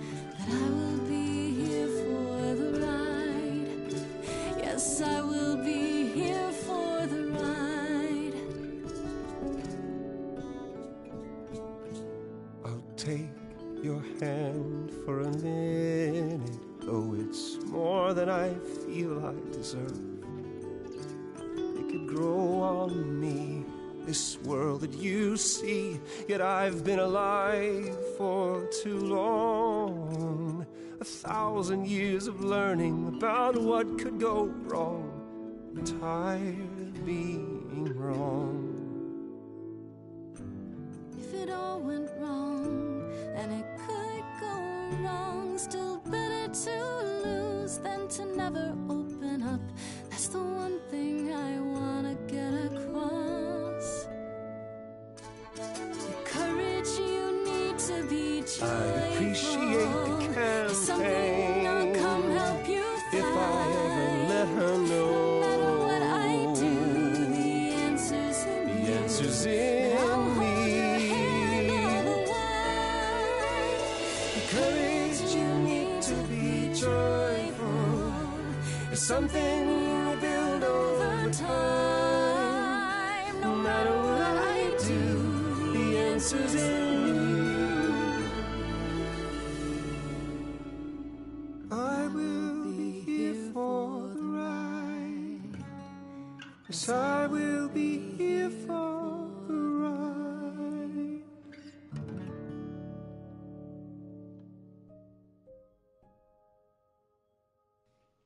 All right. Well, that's pretty fun. I don't know. I quite like Apollo. Also, by the way, in case you're wondering what I did for Aphrodite and her song, I was surprised that it worked out. I don't know how exactly it went because I left. I left to go, in all honesty, eat a peach like an apple. Because I was like, I don't feel like cutting up this peach just to eat it, so I just ate it like an apple. It was pretty good. And that's where I was. Came back just in time for the song to be over. But yeah, I don't know. I really like, I don't know. I like Apollo a lot in this game. I don't know. He's a little mopey. There are definitely like some criticisms and critiques I have of the game. But like, I don't know. I think overall it's pretty great, and I really like Troy Baker singing. I think it's just kind of funny. But yeah, I don't know. Let's talk to Apollo, and then go to Grace's apartment, and then do the reliquary thing. Hello again. I can't remember the last time I had guests so frequently. I did tell you we could discuss your memories and the Eidolon more in depth after the party. Did you have any questions, or? When all these memories start to return, will I feel different? Well, let's see. It starts as dreams you'll have of places you've never been, people you've never met, fleeting images, feelings. Then they'll appear while you're awake. You'll be eating breakfast and suddenly recall when you last ate something similar in the 17th century. The only difficult part is that eventually it can be hard to differentiate between your life and all those other lives. They blend together. It does sound confusing. A little, yeah. And not all the memories will be good ones. It can take time to process. You said it becomes hard to differentiate your life from the others. How hard, exactly? It'll still be me, right? Grace, would you say that who you are is at least in part due to your experiences? I guess so, sure. Well, you'll have a lot more experiences. They won't feel like someone else's either. It will feel like you did all those things. They will shape who you are now, just as they shaped Calliope and all those who came before her. The good news is, you won't get all the memories. Each time we pass on, the older memories fade. Wait, how is it good that old memories start to fade? We're many thousands of years old, Grace. If all of those memories returned with perfect clarity, you'd drown in them. Yeah, but doesn't that mean you've all forgotten so much? Tell me, how much do you remember from when you were a small child? Bits and pieces, I guess. Not much. It's the same for us. The further I try to think back, the more blurry it becomes. I remember the important bits, but little else. Some of the really old memories. There's so many mortal stories that get mixed up with them, things my previous selves learned as legends. It becomes hard to tell. It takes time, Grace. You'll remember all the lives you've led, but at a pace you can handle, and nothing more. How many times have you died? Can I ask that?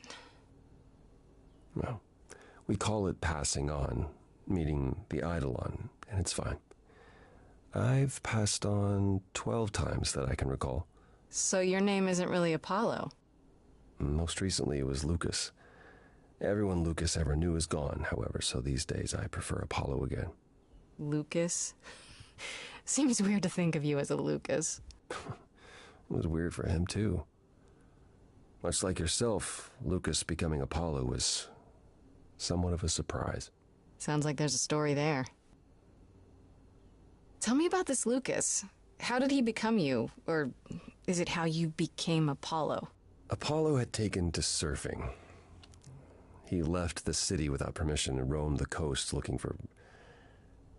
Well, I'm not sure now. Whatever it was, he found it one night when a giant wave took him down. He was drowning, and I thought, this is finally it. But it wasn't. Lucas saw Apollo struggling and swam out to save him. He pulled us ashore, but it was too late. It took a long time to realize what happened. I didn't return to the city until years later. By then, everyone thought I was Apollo's chosen successor. So no trial for you, huh? It wasn't easy at first, without memories or anyone to guide me, but no, nothing like that. Wait, what would have happened if Lucas hadn't tried to rescue you? What if no one was there when you... When I died,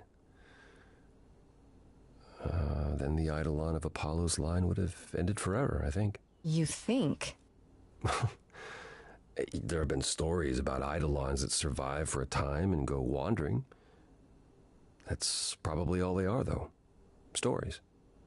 It's not something we've had much opportunity to study, but normally death without passing on is how an idol really dies. Forever. It's a lot to consider, assuming I'll even have time to worry about it, what with the trial coming. Hopefully this eases whatever concerns you might have had. Anything else you'd like to discuss while you're here? What happened to the other muses? You mentioned 2 others. Were they lost in the war? Cleo perished centuries before. The victim of an obsessed writer she'd spurned. He kept her in a cage as his personal muse. Ugh, that's pretty dark. It was. By the time we found her, she was already... Well, it's enough to say her captor didn't survive her for long. Talia, however, was lost to us on the very last day of the war. We were about to leave on the ship, but she just never showed up. Do you know what happened to her? We never found out. I worried for years, even hired people to look, but as far as I can tell, she up and vanished into smoke that day. The war had ground her down. I was upset, but not surprised. Tell me more about the war. It seems to have had a huge effect on all of you. I don't think we would have left the old world otherwise. It was home. From Aphrodite's song, I know Ares betrayed everyone. What did you do? I caused it. I foresaw what was going to happen, so I tried to prevent it. I told Ares. I figured if the god of war couldn't stop what was to come, then... And that's why he betrayed everyone. He decided the idols were a lost cause. Because I told him we were. Surely it could have happened anyhow. It was a big war. The biggest. Perhaps. We'll never know, will we? My time afterwards was spent helping the survivors, keeping us on the move. If Hephaestus hadn't intervened, we would have all been captured. And he's... Oh, gone now, we assume, like so many others. We are nothing more than refugees from a war long over, Grace. Was it hard for the idols to come to the New World? It's just a place like any other, isn't it? I don't think it was the place so much as the condition we were in. Shell-shocked, one might say. Our entire world had been turned upside down. Suddenly, we had rules. Secrecy was paramount, and no one was permitted to leave the city. Some, like my sister Artemis, couldn't abide it. Yeah, I've heard the name. Goddess of the hunt. And a wild thing herself. She left, I think. Faded away without a word. As many did in the early days here. Later, Athena became even more strict. For our own good, of course, but it hasn't been easy. This city has never felt like home so much as a temporary shelter. That's all I can think of for now. I'll see you around? Of course. I look forward to it.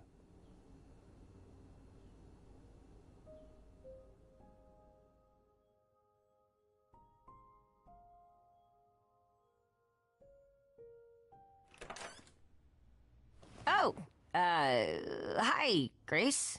I can just call you Grace, right? That's my name. Where's Freddie? She went out to get snacks. We were gonna watch TV while we waited, but, well, here you are. Waited? Were you looking for me? All over, yeah. Athena sent me to find you, but it wasn't easy. Yeah, you must have been busy. Yeah, because I stand trial soon. Right, that makes sense. Anyway, I guess Athena wants to talk? I can zip us over to Olympus anytime, if you're free. So this is what you do? Ferry people around? I'm the god of messengers, baby. Travelers, doorways, any kind of transition, really. The old Hermes said that the transition part made even more sense for me, which, extra cool, right? Yeah, that's true. I can connect any two doorways anywhere, just like that. So it's super easy to take people wherever. I don't mind. You say it's easy, but do you like doing all these errands? Huh. Yeah, I never thought about it. It's nice to have a purpose. Athena is super sweet, and she has a big, important job. Why wouldn't I want to help her out? You can't be this nice. Are you for real? Oh, well, the old Hermes used to say that a willingness to serve is more important than a willingness to be served. You mentioned the old Hermes a lot. You knew him? Yeah, I was homeless for a while. It wasn't a great time, and he took me in. Everyone's on the same journey, he used to say. Only the roads are different. And then he went on his journey. Man, I still miss him every day. Wait, isn't he still inside you? Aren't you kind of the same person now? Not yet. It's only been a year. Maybe I'll feel him again one day. That'd be nice. Do I have a choice about seeing Athena? I'm not in the habit of being at anyone's beck and call. I mean, I guess you could say no, but I wouldn't. If Athena wants something, she's gonna get it eventually. She had that look in her eyes, like she really wants to talk to you. She could always come here. Everyone else does. Athena entered the mortal world? And now she doesn't do that ever. Can you imagine? How does Athena manage never entering the mortal world? She doesn't have to, I guess. Everyone brings her everything she needs. And that creepy owl of hers? Apollo says it's her eyes out in the world. It's everywhere. Watching. So what, she just never leaves the building? She'll go to the reliquary and places like that. Just never where mortals are. She wears a toga and calls cars iron horses. I suppose there's no point in putting it off. Do your thing. Take me to Olympus. Okay. Oh, when you see Freddie, tell her I'm sorry I couldn't stick around for the movie. And mind if I say something? Sure. You've changed. I mean, from the person I met when I first came here. When, you got it together really quick. Thanks, I guess.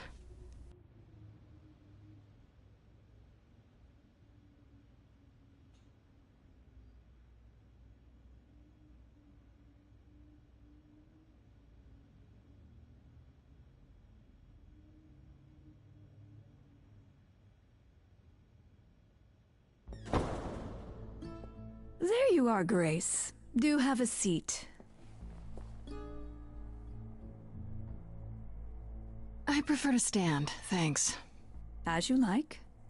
You've certainly been busy, haven't you? Everywhere I turn, there you are. Including the reliquary. Oh. I'm uncertain how you got access, but even you must have realized it's off limits. Particularly for your mortal friend.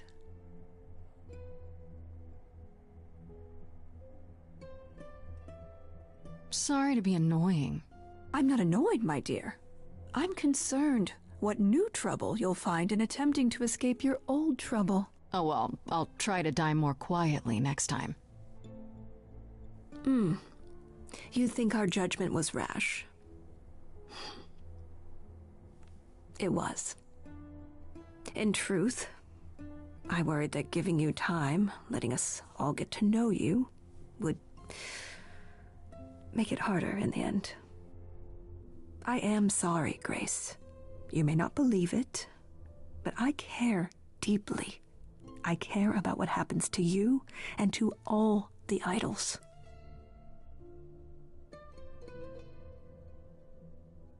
Like you care about Medusa?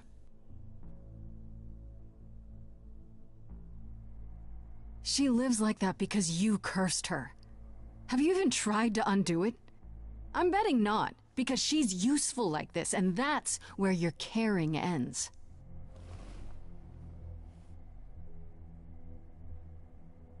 Zeus was the first to leave.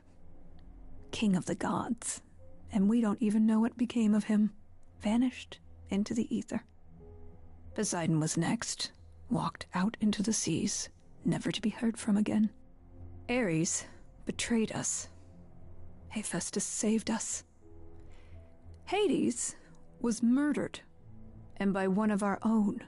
The list goes on.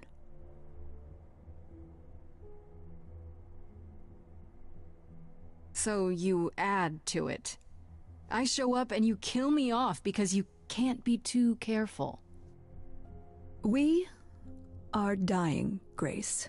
I don't mean diminishing or drifting apart. I mean our immortality is disappearing. Very soon now, the idols will be no more. We are a legacy that spans millennia, dating back to the very dawn of humankind. So yes, I care. I will do anything and everything in my power to avoid that fate, even if it appears unfair. You know, it's too bad. I've been an idol for 5 minutes, and I've been out there solving problems you've all wrestled with for how long now? I could have helped you, Athena. I could have helped all of you. But you don't see that, do you? You're so busy holding on to what you have. You can't see what you're throwing away.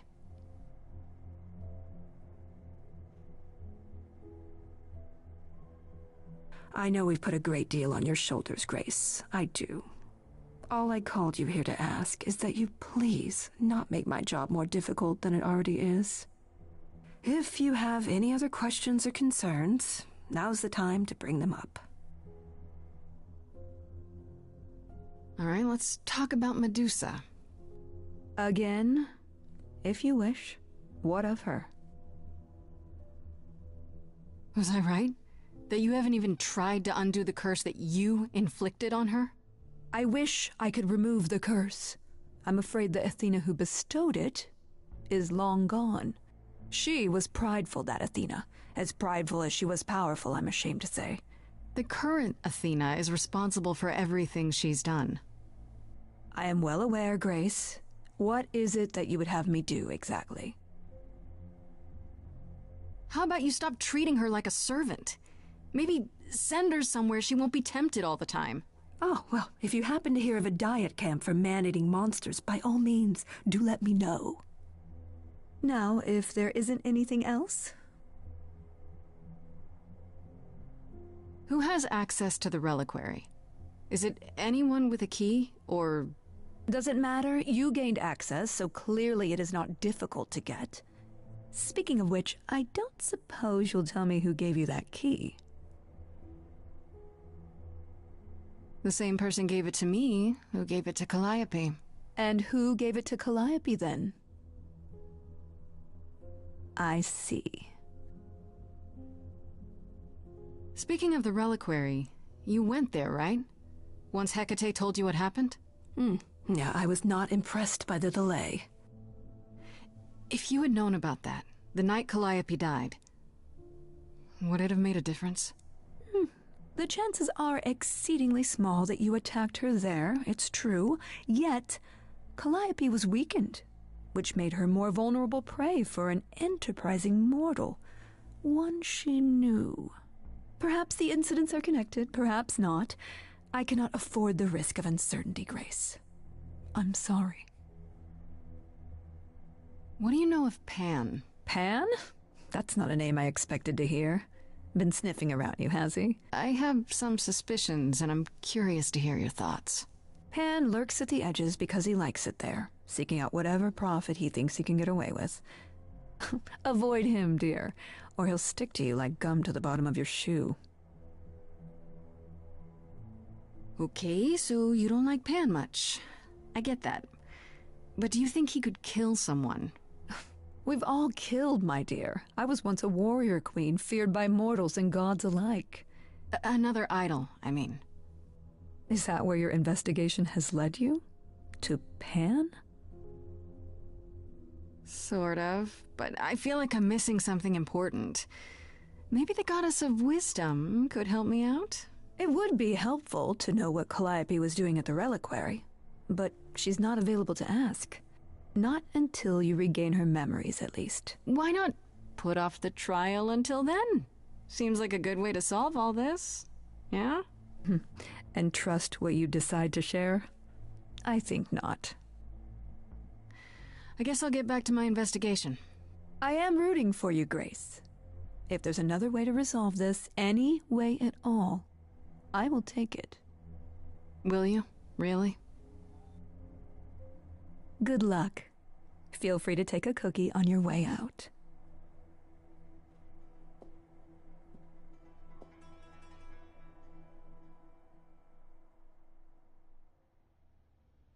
Well, I can't say I'm surprised.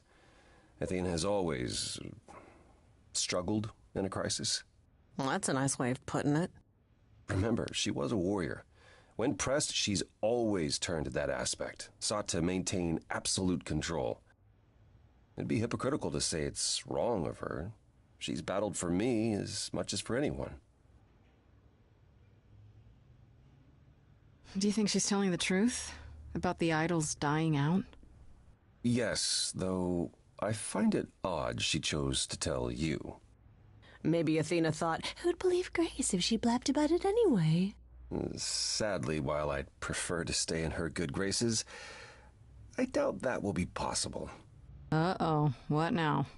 You may not like this, but you need to go back to the reliquary. You know, Athena said something to me.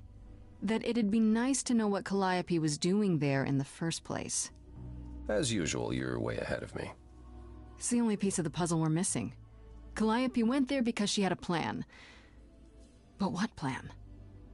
If she left clues behind, wouldn't Hecate have found them already? That's a really good question. Remember how I told you it'd be years before you got Calliope's memories back? Well, that's true, but not entirely. Okay. Those memories are inside you.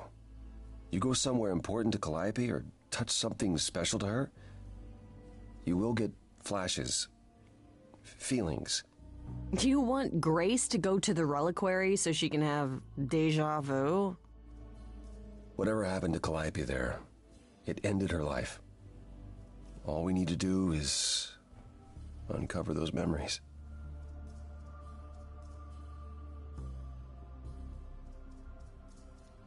Alright, I'm gonna go take a little break, check on some stuff, but I'll be back as soon as I can.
Last time Freddy and I were there, Hecate wouldn't let us into the reliquary. Not without Athena's permission. Okay. Do you want to ask Athena for permission? It just seems like a radical step. For you. A week ago, I would have said that breaking into the reliquary couldn't be done. A week ago, I couldn't have imagined being here. My stance on a lot of things has changed.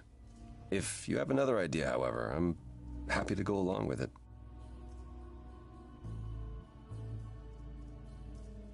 What about the alarms? I'm not eager to have Asterion chasing me through the fog.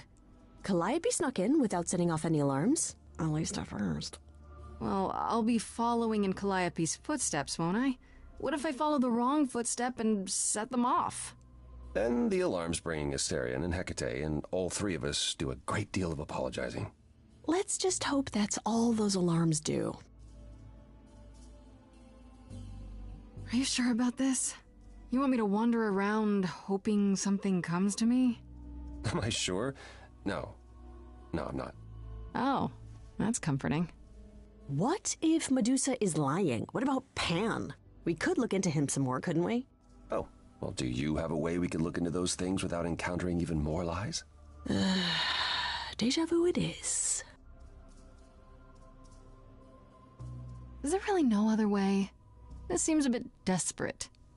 I think that's kind of the point, Grace. There isn't much time left, and I'm out of ideas that won't take more time than we have. Well, there's always running, right? Grace leaves the city, goes on a world tour, becomes rich and famous. It's just me. Okay, then. Let's say I do this. What am I hoping to find? Some memory of what happened to Calliope, even a flash. Anything that gives us something to work with. And if that doesn't happen? Make it happen, Grace. As if your life depends on it. I can really see why the idols call you the cheery one. I'm sorry, but why is she here again? Right then. Back to the reliquary it is. Any idea how you want to do this, Grace? Because I'm game to help. Cool. I'm sure we can figure something out. I can't go into the reliquary with you. Not without tipping off Hecate. But I won't be far. If I get the slightest sense that something has gone wrong, I am coming in. Still, promise me you won't take risks. I'll try. Ugh, can we just get on with this already?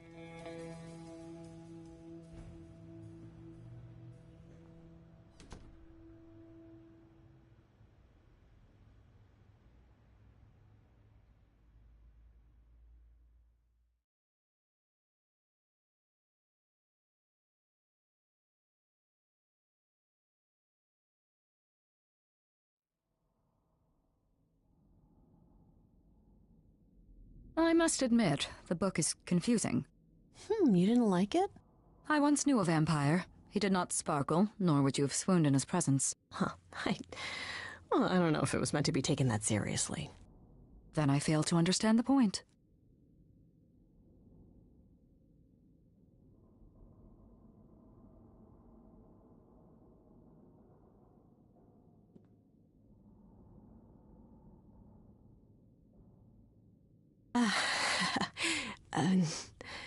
Do not worry.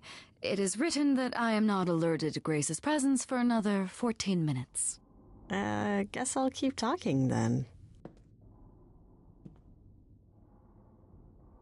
Okay, first part down. Now I finally get to see what the reliquary actually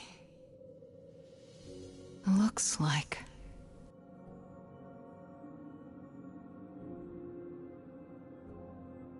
Pretty impressive, innit? Don't wander around. Labyrinths are kind of my thing, but you'll get lost. Also, are you supposed to be here?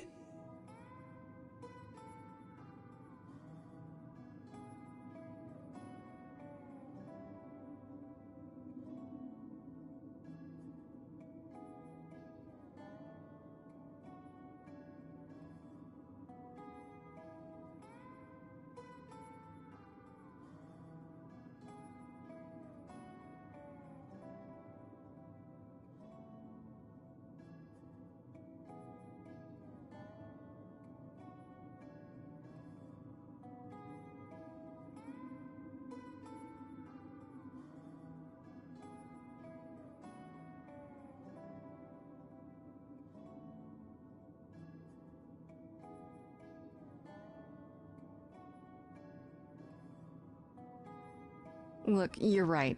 I'm not.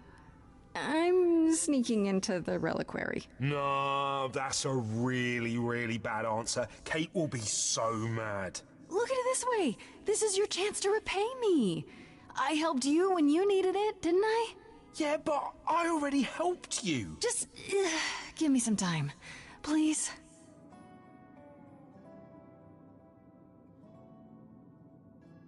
Well...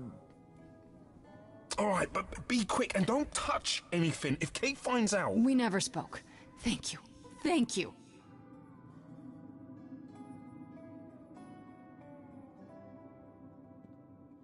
They'll notice I didn't stay put and come after me.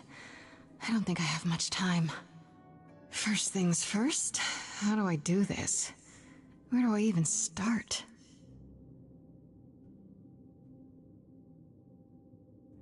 Calliope must have been here.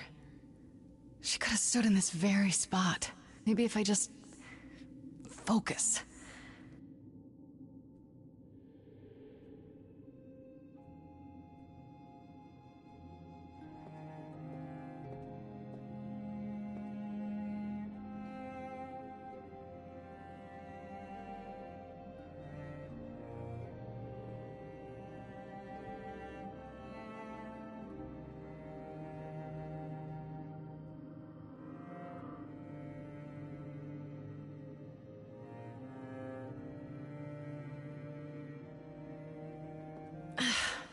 Yeah, it's weird. Like, I've definitely been here before.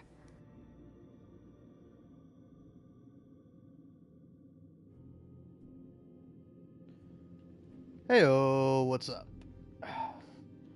Anyway, in case you're wondering where I left to, I left to go let my dog outside, hang out with him for a bit, and then, I came back briefly. And it was funny because I was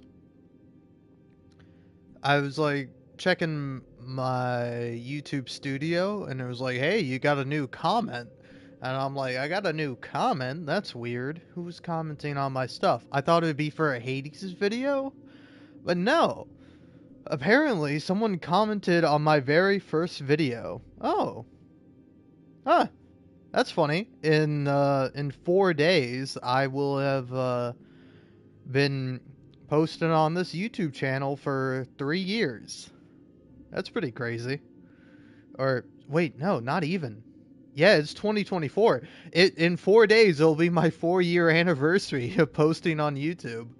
That's insane. But yeah, no, I ended up making a video that I think is pretty funny. It's obviously 3 years old, almost 4 years old now. Talking in my rich platinum voice, which is my sort of pseudo British voice. Specifically talking about why can't I be gay in persona. You can date your teacher, you can date a doctor, you can date all these sorts of people that really I don't think a teenager in high school should date, but where we draw the line is dating a boy your age. Would it be better if it was an adult Atlas? Would that make you happy? And yeah, it's like I don't know. It's such an old video of mine. I'm surprised that somebody commented on that video. And you want to know what this person said? Which, by the way, like, the video is like a joke. Like, I'm not like making super succinct or like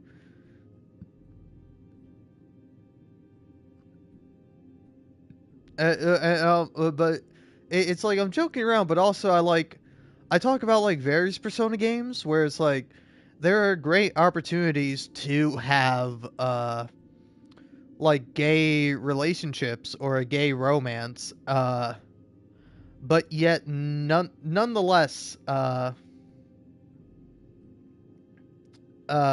it doesn't like actually lead to anything. uh, there's like great opportunities for it, but it's like nope. And instead, Atlas has become kind of like backwards on this view.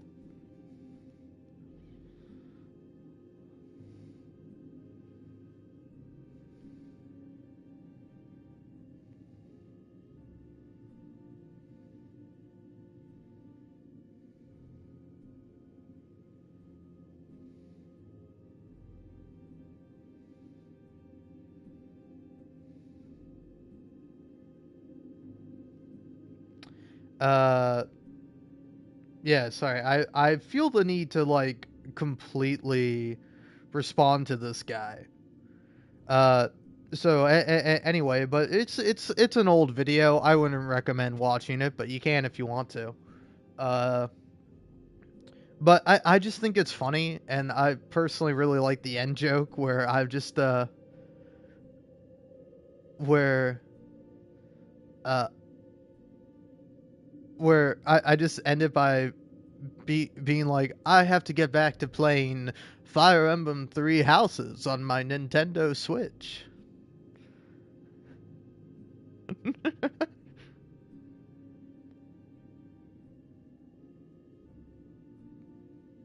It's really funny. It is really funny. Oh man. But yeah, this dude felt the need to comment. I think it would add too many different options to an already narrative-heavy game. You can have somewhat gay conversations without the dating part, which I have no idea.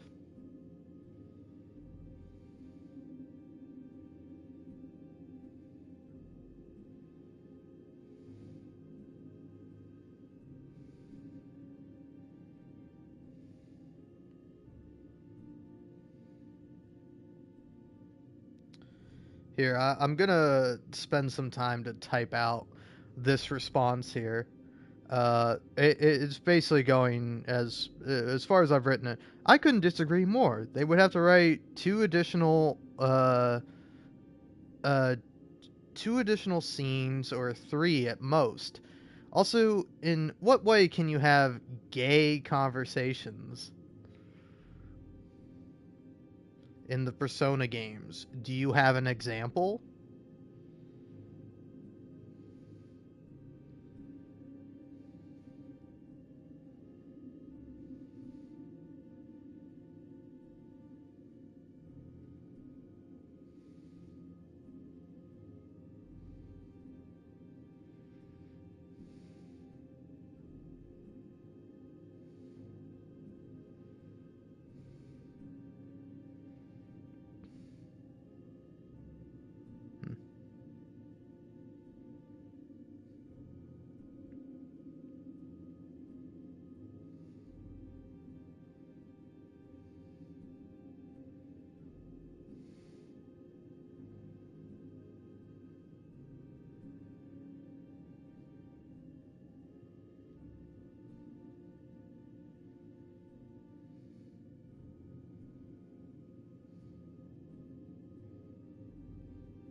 Yeah, I'm just gonna leave that as is, you know? Post that reply. Cuz it's like I don't know what this guy's on about. Like I wish dudes and people would just come out and say what they mean rather than trying to like couch it in this like well, you know, I'm not saying that it's wrong, but I am saying that, you know, I don't like it and I think it's bad. Also, would the hell, YouTube, did you like auto moderate my comment? uh what's going on here? Yeah. Yeah, if you go to my oldest video, there it is.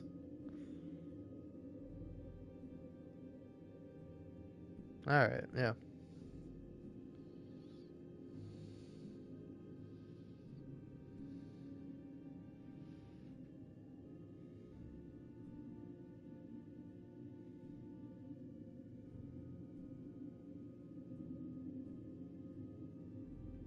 But yeah. I don't know, man. Seems weird and dumb, and but I don't really get it. Shouldn't that be in a museum somewhere?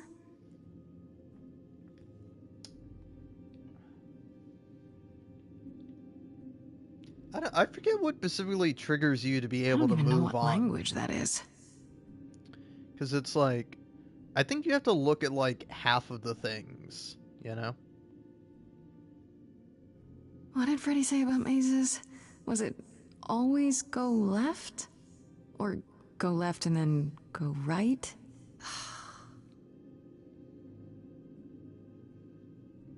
Egg. I don't get any feeling from that. Will I know it when I see it? Mirror time.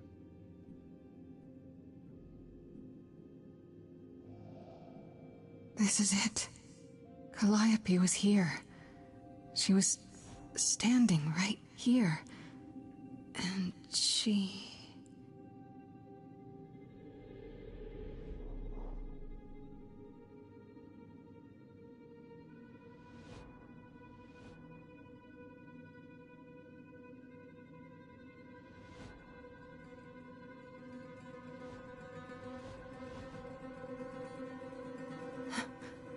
Uh-oh. Hello? Do you work for Hecate? Are you guardians or something?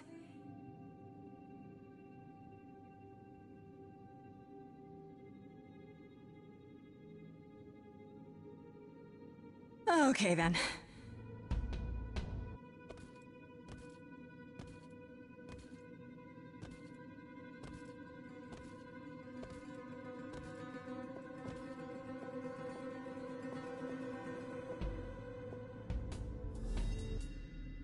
What's happening? Why didn't it work?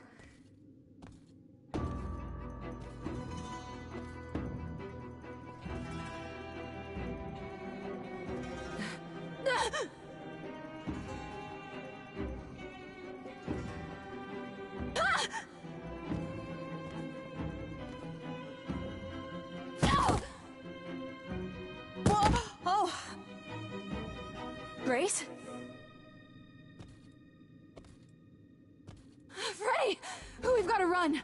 My powers don't work on them, they just keep coming!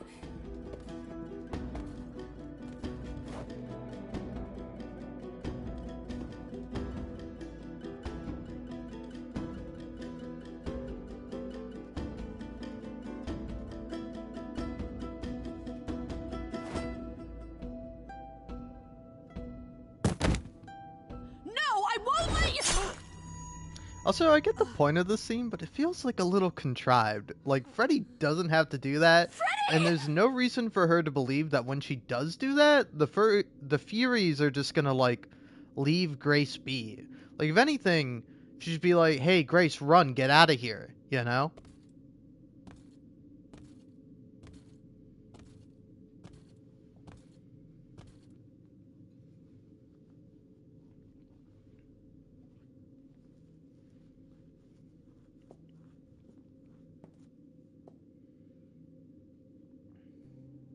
Oh god.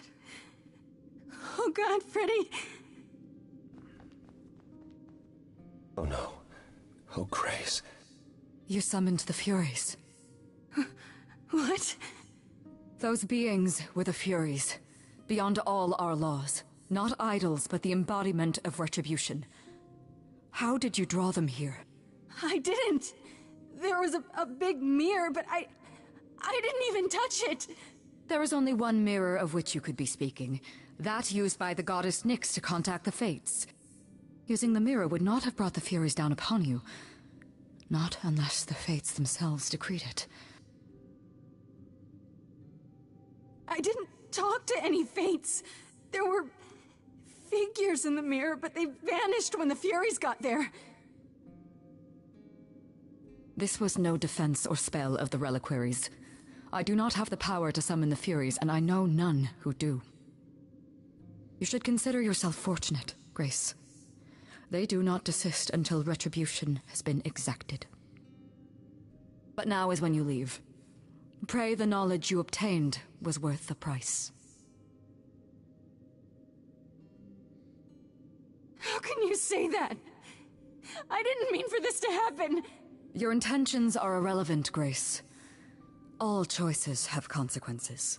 I didn't choose this. I wouldn't have let her. We have to leave. We have to leave now.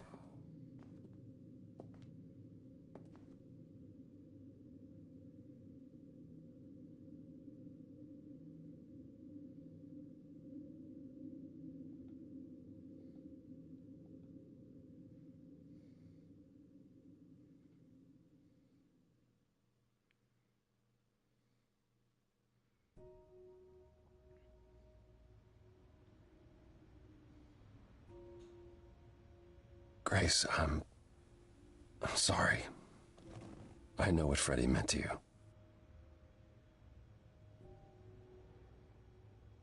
How could that happen? Hecate said it wasn't part of the reliquary, so how... It was an attack.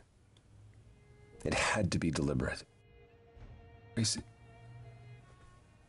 is that what happened to Calliope? Was she attacked by the Furies as you were? Yeah. She meant to use the mirror, but she never had the chance before they came. The Furies. Sent by the same person, I imagine. Who could send the Furies after me? Even Hecate had no idea who possessed that kind of power. Even in our prime, none of the idols had the Furies at our beck and call. Perhaps Zeus, but he's long gone. I honestly didn't know the Furies still existed. Clearly someone can do it. I mean, unless they weren't sent. Unless they were responding to something else, something you'd done unwittingly. I'm sorry, I'm afraid your guess is as good as mine. What are the Furies? They didn't seem like people. They're not. Hecate called them embodiments of retribution, and I suppose that's the best description. They go back to, well, the time before my memory. I was once told they were created to enforce the most ancient laws. There are ancient laws now? Decrees one couldn't break, written in blood. Laws even idols abided by in the days of old Olympus. But those surely died with Zeus. Even if they hadn't, you can't have broken any. They're not easy to overlook. If the Furies are so powerful, why did they stop? They just stabbed Freddie and left. They're not assassins, Grace. They're enforcers of the old laws. I imagine they decided the debt was paid, whatever it was, when blood was spilled. The blood didn't have to be yours. So if Freddie hadn't interfered... Then they would have come after you. And they wouldn't have stopped until they were through. Not ever. I know Calliope was there to use the mirror, but it was just feeling. I still don't understand why. Well, apparently she wanted to speak to the Fates. Yeah, okay, but why? The Fates are primordial beings, like the Furies. They're said to control destiny. Perhaps Calliope wished to know her destiny. Or change it. I'm not sure. Can these Fates really control the future? They're tied into fate, as I am. Perhaps they're even where my power stems from, or how Hecate's books are written. So someone really didn't want Calliope messing with that. Or you, apparently. Could it have been the Fates? Maybe they don't like being called on now for anything. I doubt it. If they didn't want to answer the mirror, I'm certain they simply wouldn't. I don't know what to do. We still have no idea why Calliope wanted to talk to the Fates. Why not ask them? You too have caused quite the stir. Hecate is beside herself, and Athena is out of her mind. Well done. How long have you been listening? Long enough to know that you need another way to speak to the Fates, unless you're planning on trying the reliquary again. No, not a chance. We'll find the truth on our own, Persephone. If you sent Grace to wander about looking for Calliope's memories, you're already out of options. Wait, what's this about some other way? What are you talking about, Persephone? May I explain it to Grace, or do you have another option, Apollo? If so, now's the time. I thought not. The Fates will respond to the ruler of Hades, the true underworld and realm of the dead. What I propose is that we go there and take back the throne that was stripped from me. Is that something we can do? Just go to the land of the dead and, overthrow it? Truth be told, there isn't much to overthrow. Few mortals still believe in Hades, and thus its halls have been nearly empty for eons. So how do you... The throne itself is the key, both symbolically and literally. Claim it, and Hades is yours. But you can't claim it because you're barred from Hades. By a rule that we would need to break were we to do this, yes. How do we get to Hades? Do we need a key, like the reliquary? Athena took my key, and the entrance at Lake Avernus was sealed long ago, which leaves only Hermes. They won't take you. They might, if you ask them to. So your promise to help Grace was an empty one? Step up, for once, and do what she needs you to do. Get us there. I'll lead us to the throne, and Grace can speak with the Fates. It's simple. So if we go to Hades and, find your throne, how much trouble would that get us into, exactly? A great deal. It's not as if Athena could execute Grace a second time. But she's already been warned about breaking more rules. The responsibility of this will be mine. Let Athena try to take my throne again. Is there really no other way to talk to these Fates? Do we have to take the nuclear option? Do you want to try going back to the reliquary? No. No, hell no. The only other person with a direct connection to the Fates is Apollo here. You know it doesn't work like that. Then it's the throne or nothing, isn't it? Is Apollo right? Is this something you planned all along, Persephone? Meaning what? What, that I knew what would occur at the reliquary? Perhaps you think I'm the one who unleashed the Furies upon you. You've waited for this opportunity for over a century. Waited, yes. Bided my time. And the moment has arrived. But you came here to help, right? And I came here to help. What's another crazy plan, right? Grace. I know, but there's no point in stopping now, is there? I can't. I'm sorry, but this is a step too far. And consider this, Apollo. Grace's mortal friend was slain by the Furies, according to the old laws. Her soul is in Hades. Hold on, wait. What does that mean? If her soul is in Hades, then... It means the ruler of Hades can release her. That's assuming everything remained as it was. Fine. I'll get you into Hades. But I'm not going with you. If that's what you prefer, by all means. It's fine, Hermes. Get this over with.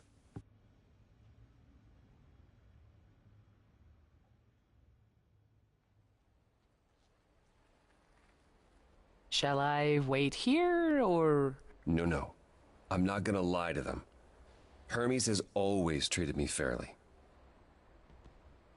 Oh, hey, if it isn't Apollo and Grace and, Persephone. Wow, the whole gang, huh?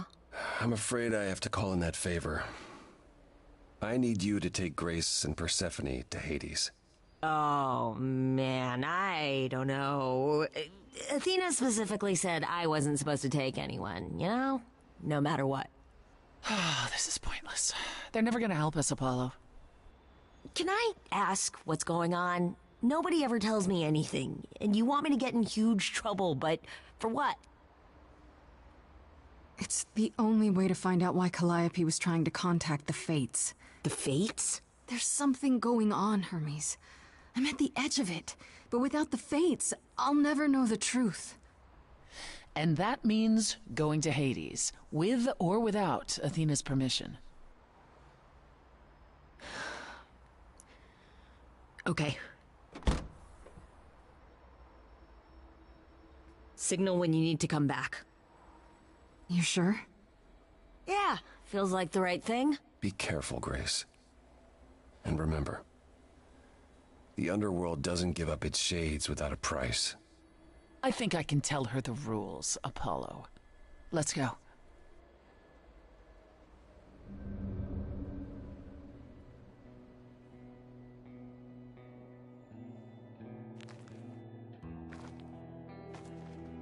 Welcome to the real underworld.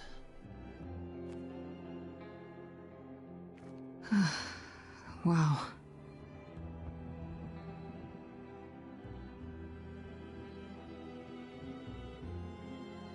It feels so empty. So lonely.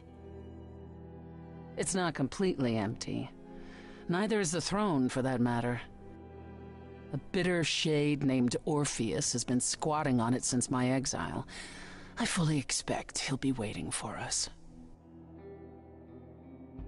You didn't think to mention earlier that the throne was occupied? Because it's irrelevant. Orpheus isn't an idol. He's just an angry little man clinging to an existence that doesn't want him any longer. And what are we supposed to do? Organize an armed resistance? Challenge him to a duel? That's what you're here for. I'm gonna fight him? Oh, you'll see. Who is this Orpheus? The name sounds familiar. It should. His is a popular tale among mortals regarding how he once came to the underworld to retrieve his love, Eurydice, and left with nothing. Hades tricked him, you see, and with Hades dead, the blame has evidently fallen to me. So he's not a fan of yours? He is not a fan, no. Not that it matters. Okay, so there's an angry ghost sitting on your throne. Anything else about this trip you've neglected to mention? Come. It's time to cross the Styx.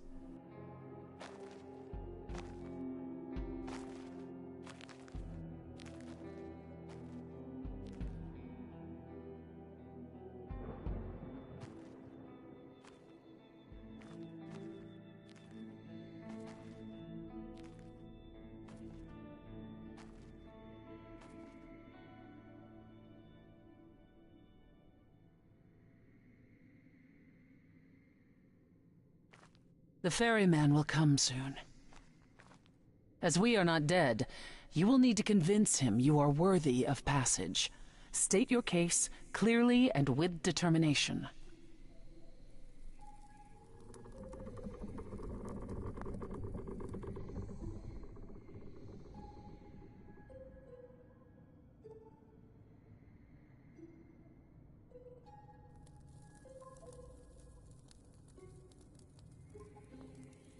I am Persephone, also known as Despoina and Kore Sotiera, once queen of the underworld, and shall be again.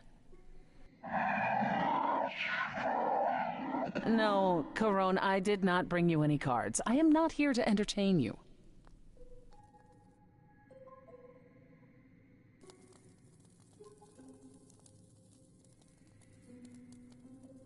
Hey there. I'm Grace, Idol and last of the Muses. Is that enough? Of course she's a muse. Why would she lie about such a thing? He says he's always liked the Muses and that you're very pretty. No, she didn't. Neither of us brought games to play with you, Carone. Stop asking. Can't say I'm in the mood, what with Freddy being dead and us here to overthrow Hades. No, not even I spy. As you'll recall, it's rather difficult when everything is green. Let's get underway, Carone. It's a long ride to the throne room.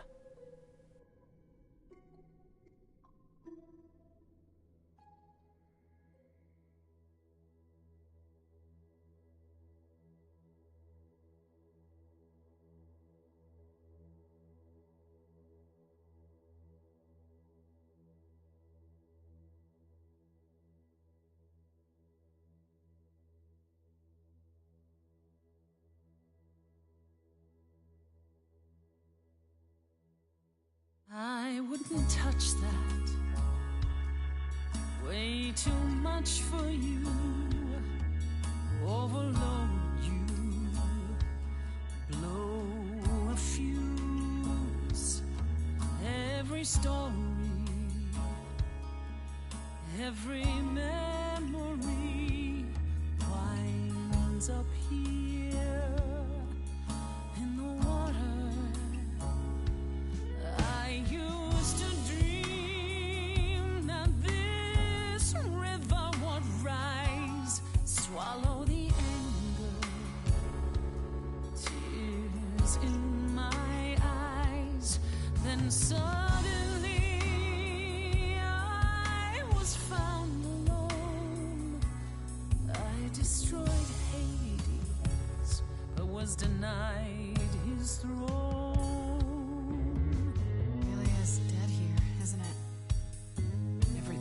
Fading away. She needs her queen. We're here for Freddy, too. I killed the king fair and square. They had no right to take it from me. It wasn't your fault. There was no right or wrong. It wasn't your fault. You didn't belong. If my life was stolen, I wouldn't know where to turn. Candle isn't finished. It's a slow burn.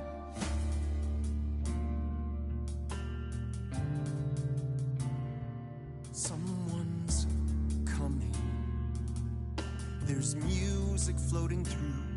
Someone's coming. And it has me singing too. We have visitors. I think we all know what to do. To the throne room. This bard's about to meet a muse. There's someone singing with us. That would be Orpheus. Is he a muse? Oh, he's so much more than that. Someone's I didn't belong here. A wolf is waiting in the But that throne belongs to me. Coming. No one deserves it. I can feel them howling at the moon. More than I. Don't forget why we came here. There's a name here I won't forget. that reeks But you of can an bet enemy. he knows someone's coming. It's about time, Persephone. Orpheus, I've been. What happened to the music?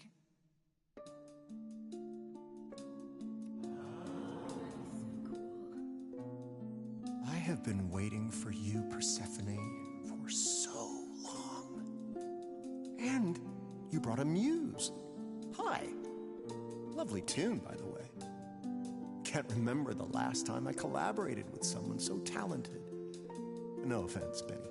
Hey. Welcome to my underworld. Let me treat you to a song, a welcome gift. I have the floor. It is mine, after all. Muse, an Any requests? Questions? What's your problem with Persephone? Do, loop it. Do.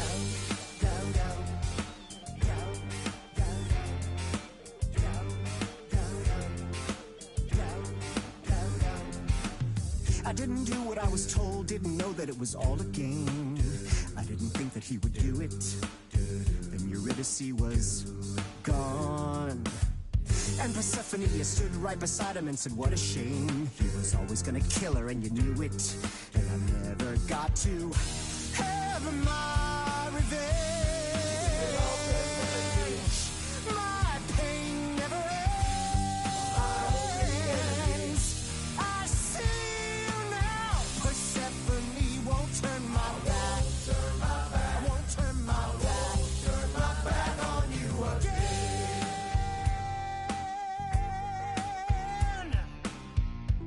It wasn't your fault. How are you to react?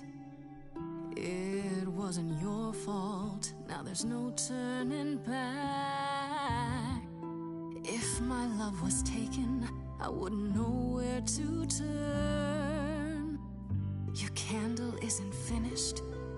It's a slow burn. This tete-a-tete is over. If he's the victim, what am I? Queen, let's not lose our composure. The muse understands. Well, I won't comply. I'd rather die. The throne was stolen after I murdered the king. You should be grateful and thank me for everything. And yet you scream like a boy. You kick the ground. I was a slave. Eurydice is gone because you did nothing. Orpheus, there was nothing I could do. I saw your whispers, poison behind your king. It wasn't me. If I cannot have my revenge, you're the next best thing. Orpheus, instead of a life of despair, Hades would have ended you there. This place would still be humming. Oh, I rather doubt that. It doesn't make it any less true. Am I the one on trial now? It isn't your fault. Hades broke you both down. It isn't your fault. This is a little ghost town. But you're forgetting Freddie. I just want her return. The candle isn't finished. It's a slow burn. It's a slow burn. It's a slow burn.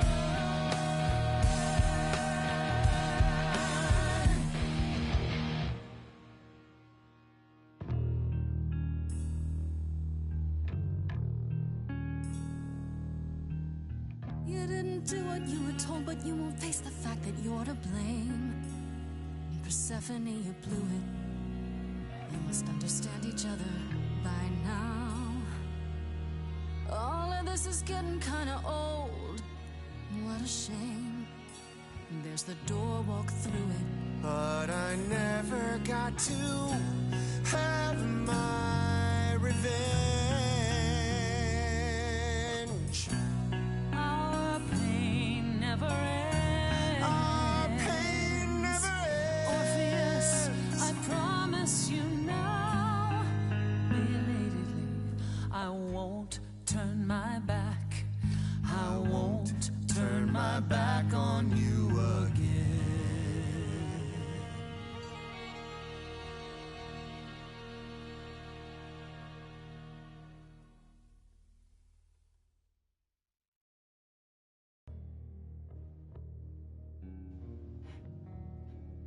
We have been fools.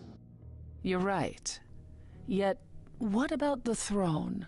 We can't just leave it empty, can we? Well, looks like I only got one option. But also, if you're asking me what the F is that, but you gotta be a little bit more specific with that. I mean, if you're asking about the whole thing, pretty sick song. I really like Anthony Rapp as Orpheus.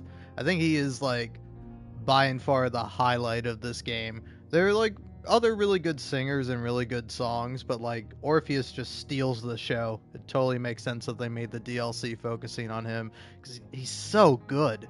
Anyway. All that going around in circles, digging up old wounds, and for what? So you can fight over a chair.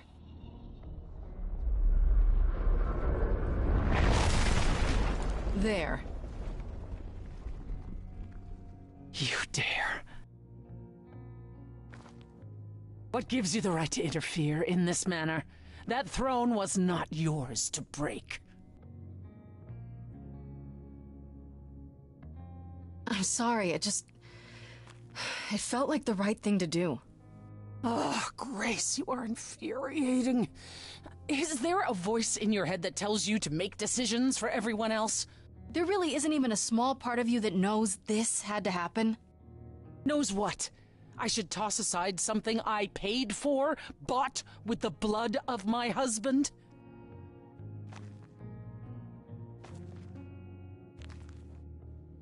So what's your plan now, Grace? I assume you must have one after that big demonstration. My plan? It's exactly the same as it was before. You've lost me. Come on, Persephone. Do you really expect me to believe you just showed up at my apartment eager to help? You wanted to do this, but you couldn't. You needed to convince... And for that, you'd say anything, right? You'd tell us there was... Alright, hold on. I'm gonna do this. Because, yeah, I was about to bring up the fact that usually by this point, if I've been playing through the entirety of the game, this is usually where the game crashes. So I'm gonna see if going to the main menu might help me prevent that. But yeah. I don't know. I also gotta say, it's like, why are people so scared? You know, like somebody comes in, asks a question, and then I like ask for more information so I can better answer the question. And then what happens? Oh, they leave. It's like, why'd you ask the question in the first place if you weren't ready for an answer, Palorino? Ugh. But yeah, I don't know. I quite like Anthony Rapp. He's so good as Orpheus. Like, highlighted the whole game, you know? Because it's like, I don't know. I have my issues with some of the characters. I like all of Apollo's songs, like Apollo with like Grace. I don't like the initial song all that much, although maybe there's a version I like because it is like interesting seeing the different versions. But yeah, I don't know. I do find it to be a rather enjoyable experience. But yeah, if you'll forgive me the getting rid of this thing. Okay. Alright. I don't know. It's like I am pretty low on space currently, but it's like, I don't know. It's not the biggest deal in the world because like yeah, alright. I have like 33 gigabytes I could free up like instantly. And then yeah, I think once I'm done with this, I'm gonna work on some editing because I have a lot of stuff to edit, which ought to be fun. But yeah, I don't know. Don't mind me. I'm just I am just, I don't know. I almost kind of want to take a break here. That way I can not worry about it. Go ahead, be on my merry little way. I don't know, I might do that. Yeah, I think I'm gonna do that. Because, like, in addition to, like, finishing this up, I then also have to play through like the Orpheus DLC again one final time, just so that way I can I can have all the variations of like Grace's romances, you know, because I do really want to see what all the what like she says about each of them. So that's why I'm kind of going through romancing Apollo. But then of course, you know, I do like him, but yeah. Ugh. I don't know. I gotta do that. Yeah, I just got like various things to work on. So I think I'm gonna go ahead and tackle that, and then once I'm done, I'll come back to this. Maybe today, maybe tomorrow. But for now, I'm signing off. Peace out.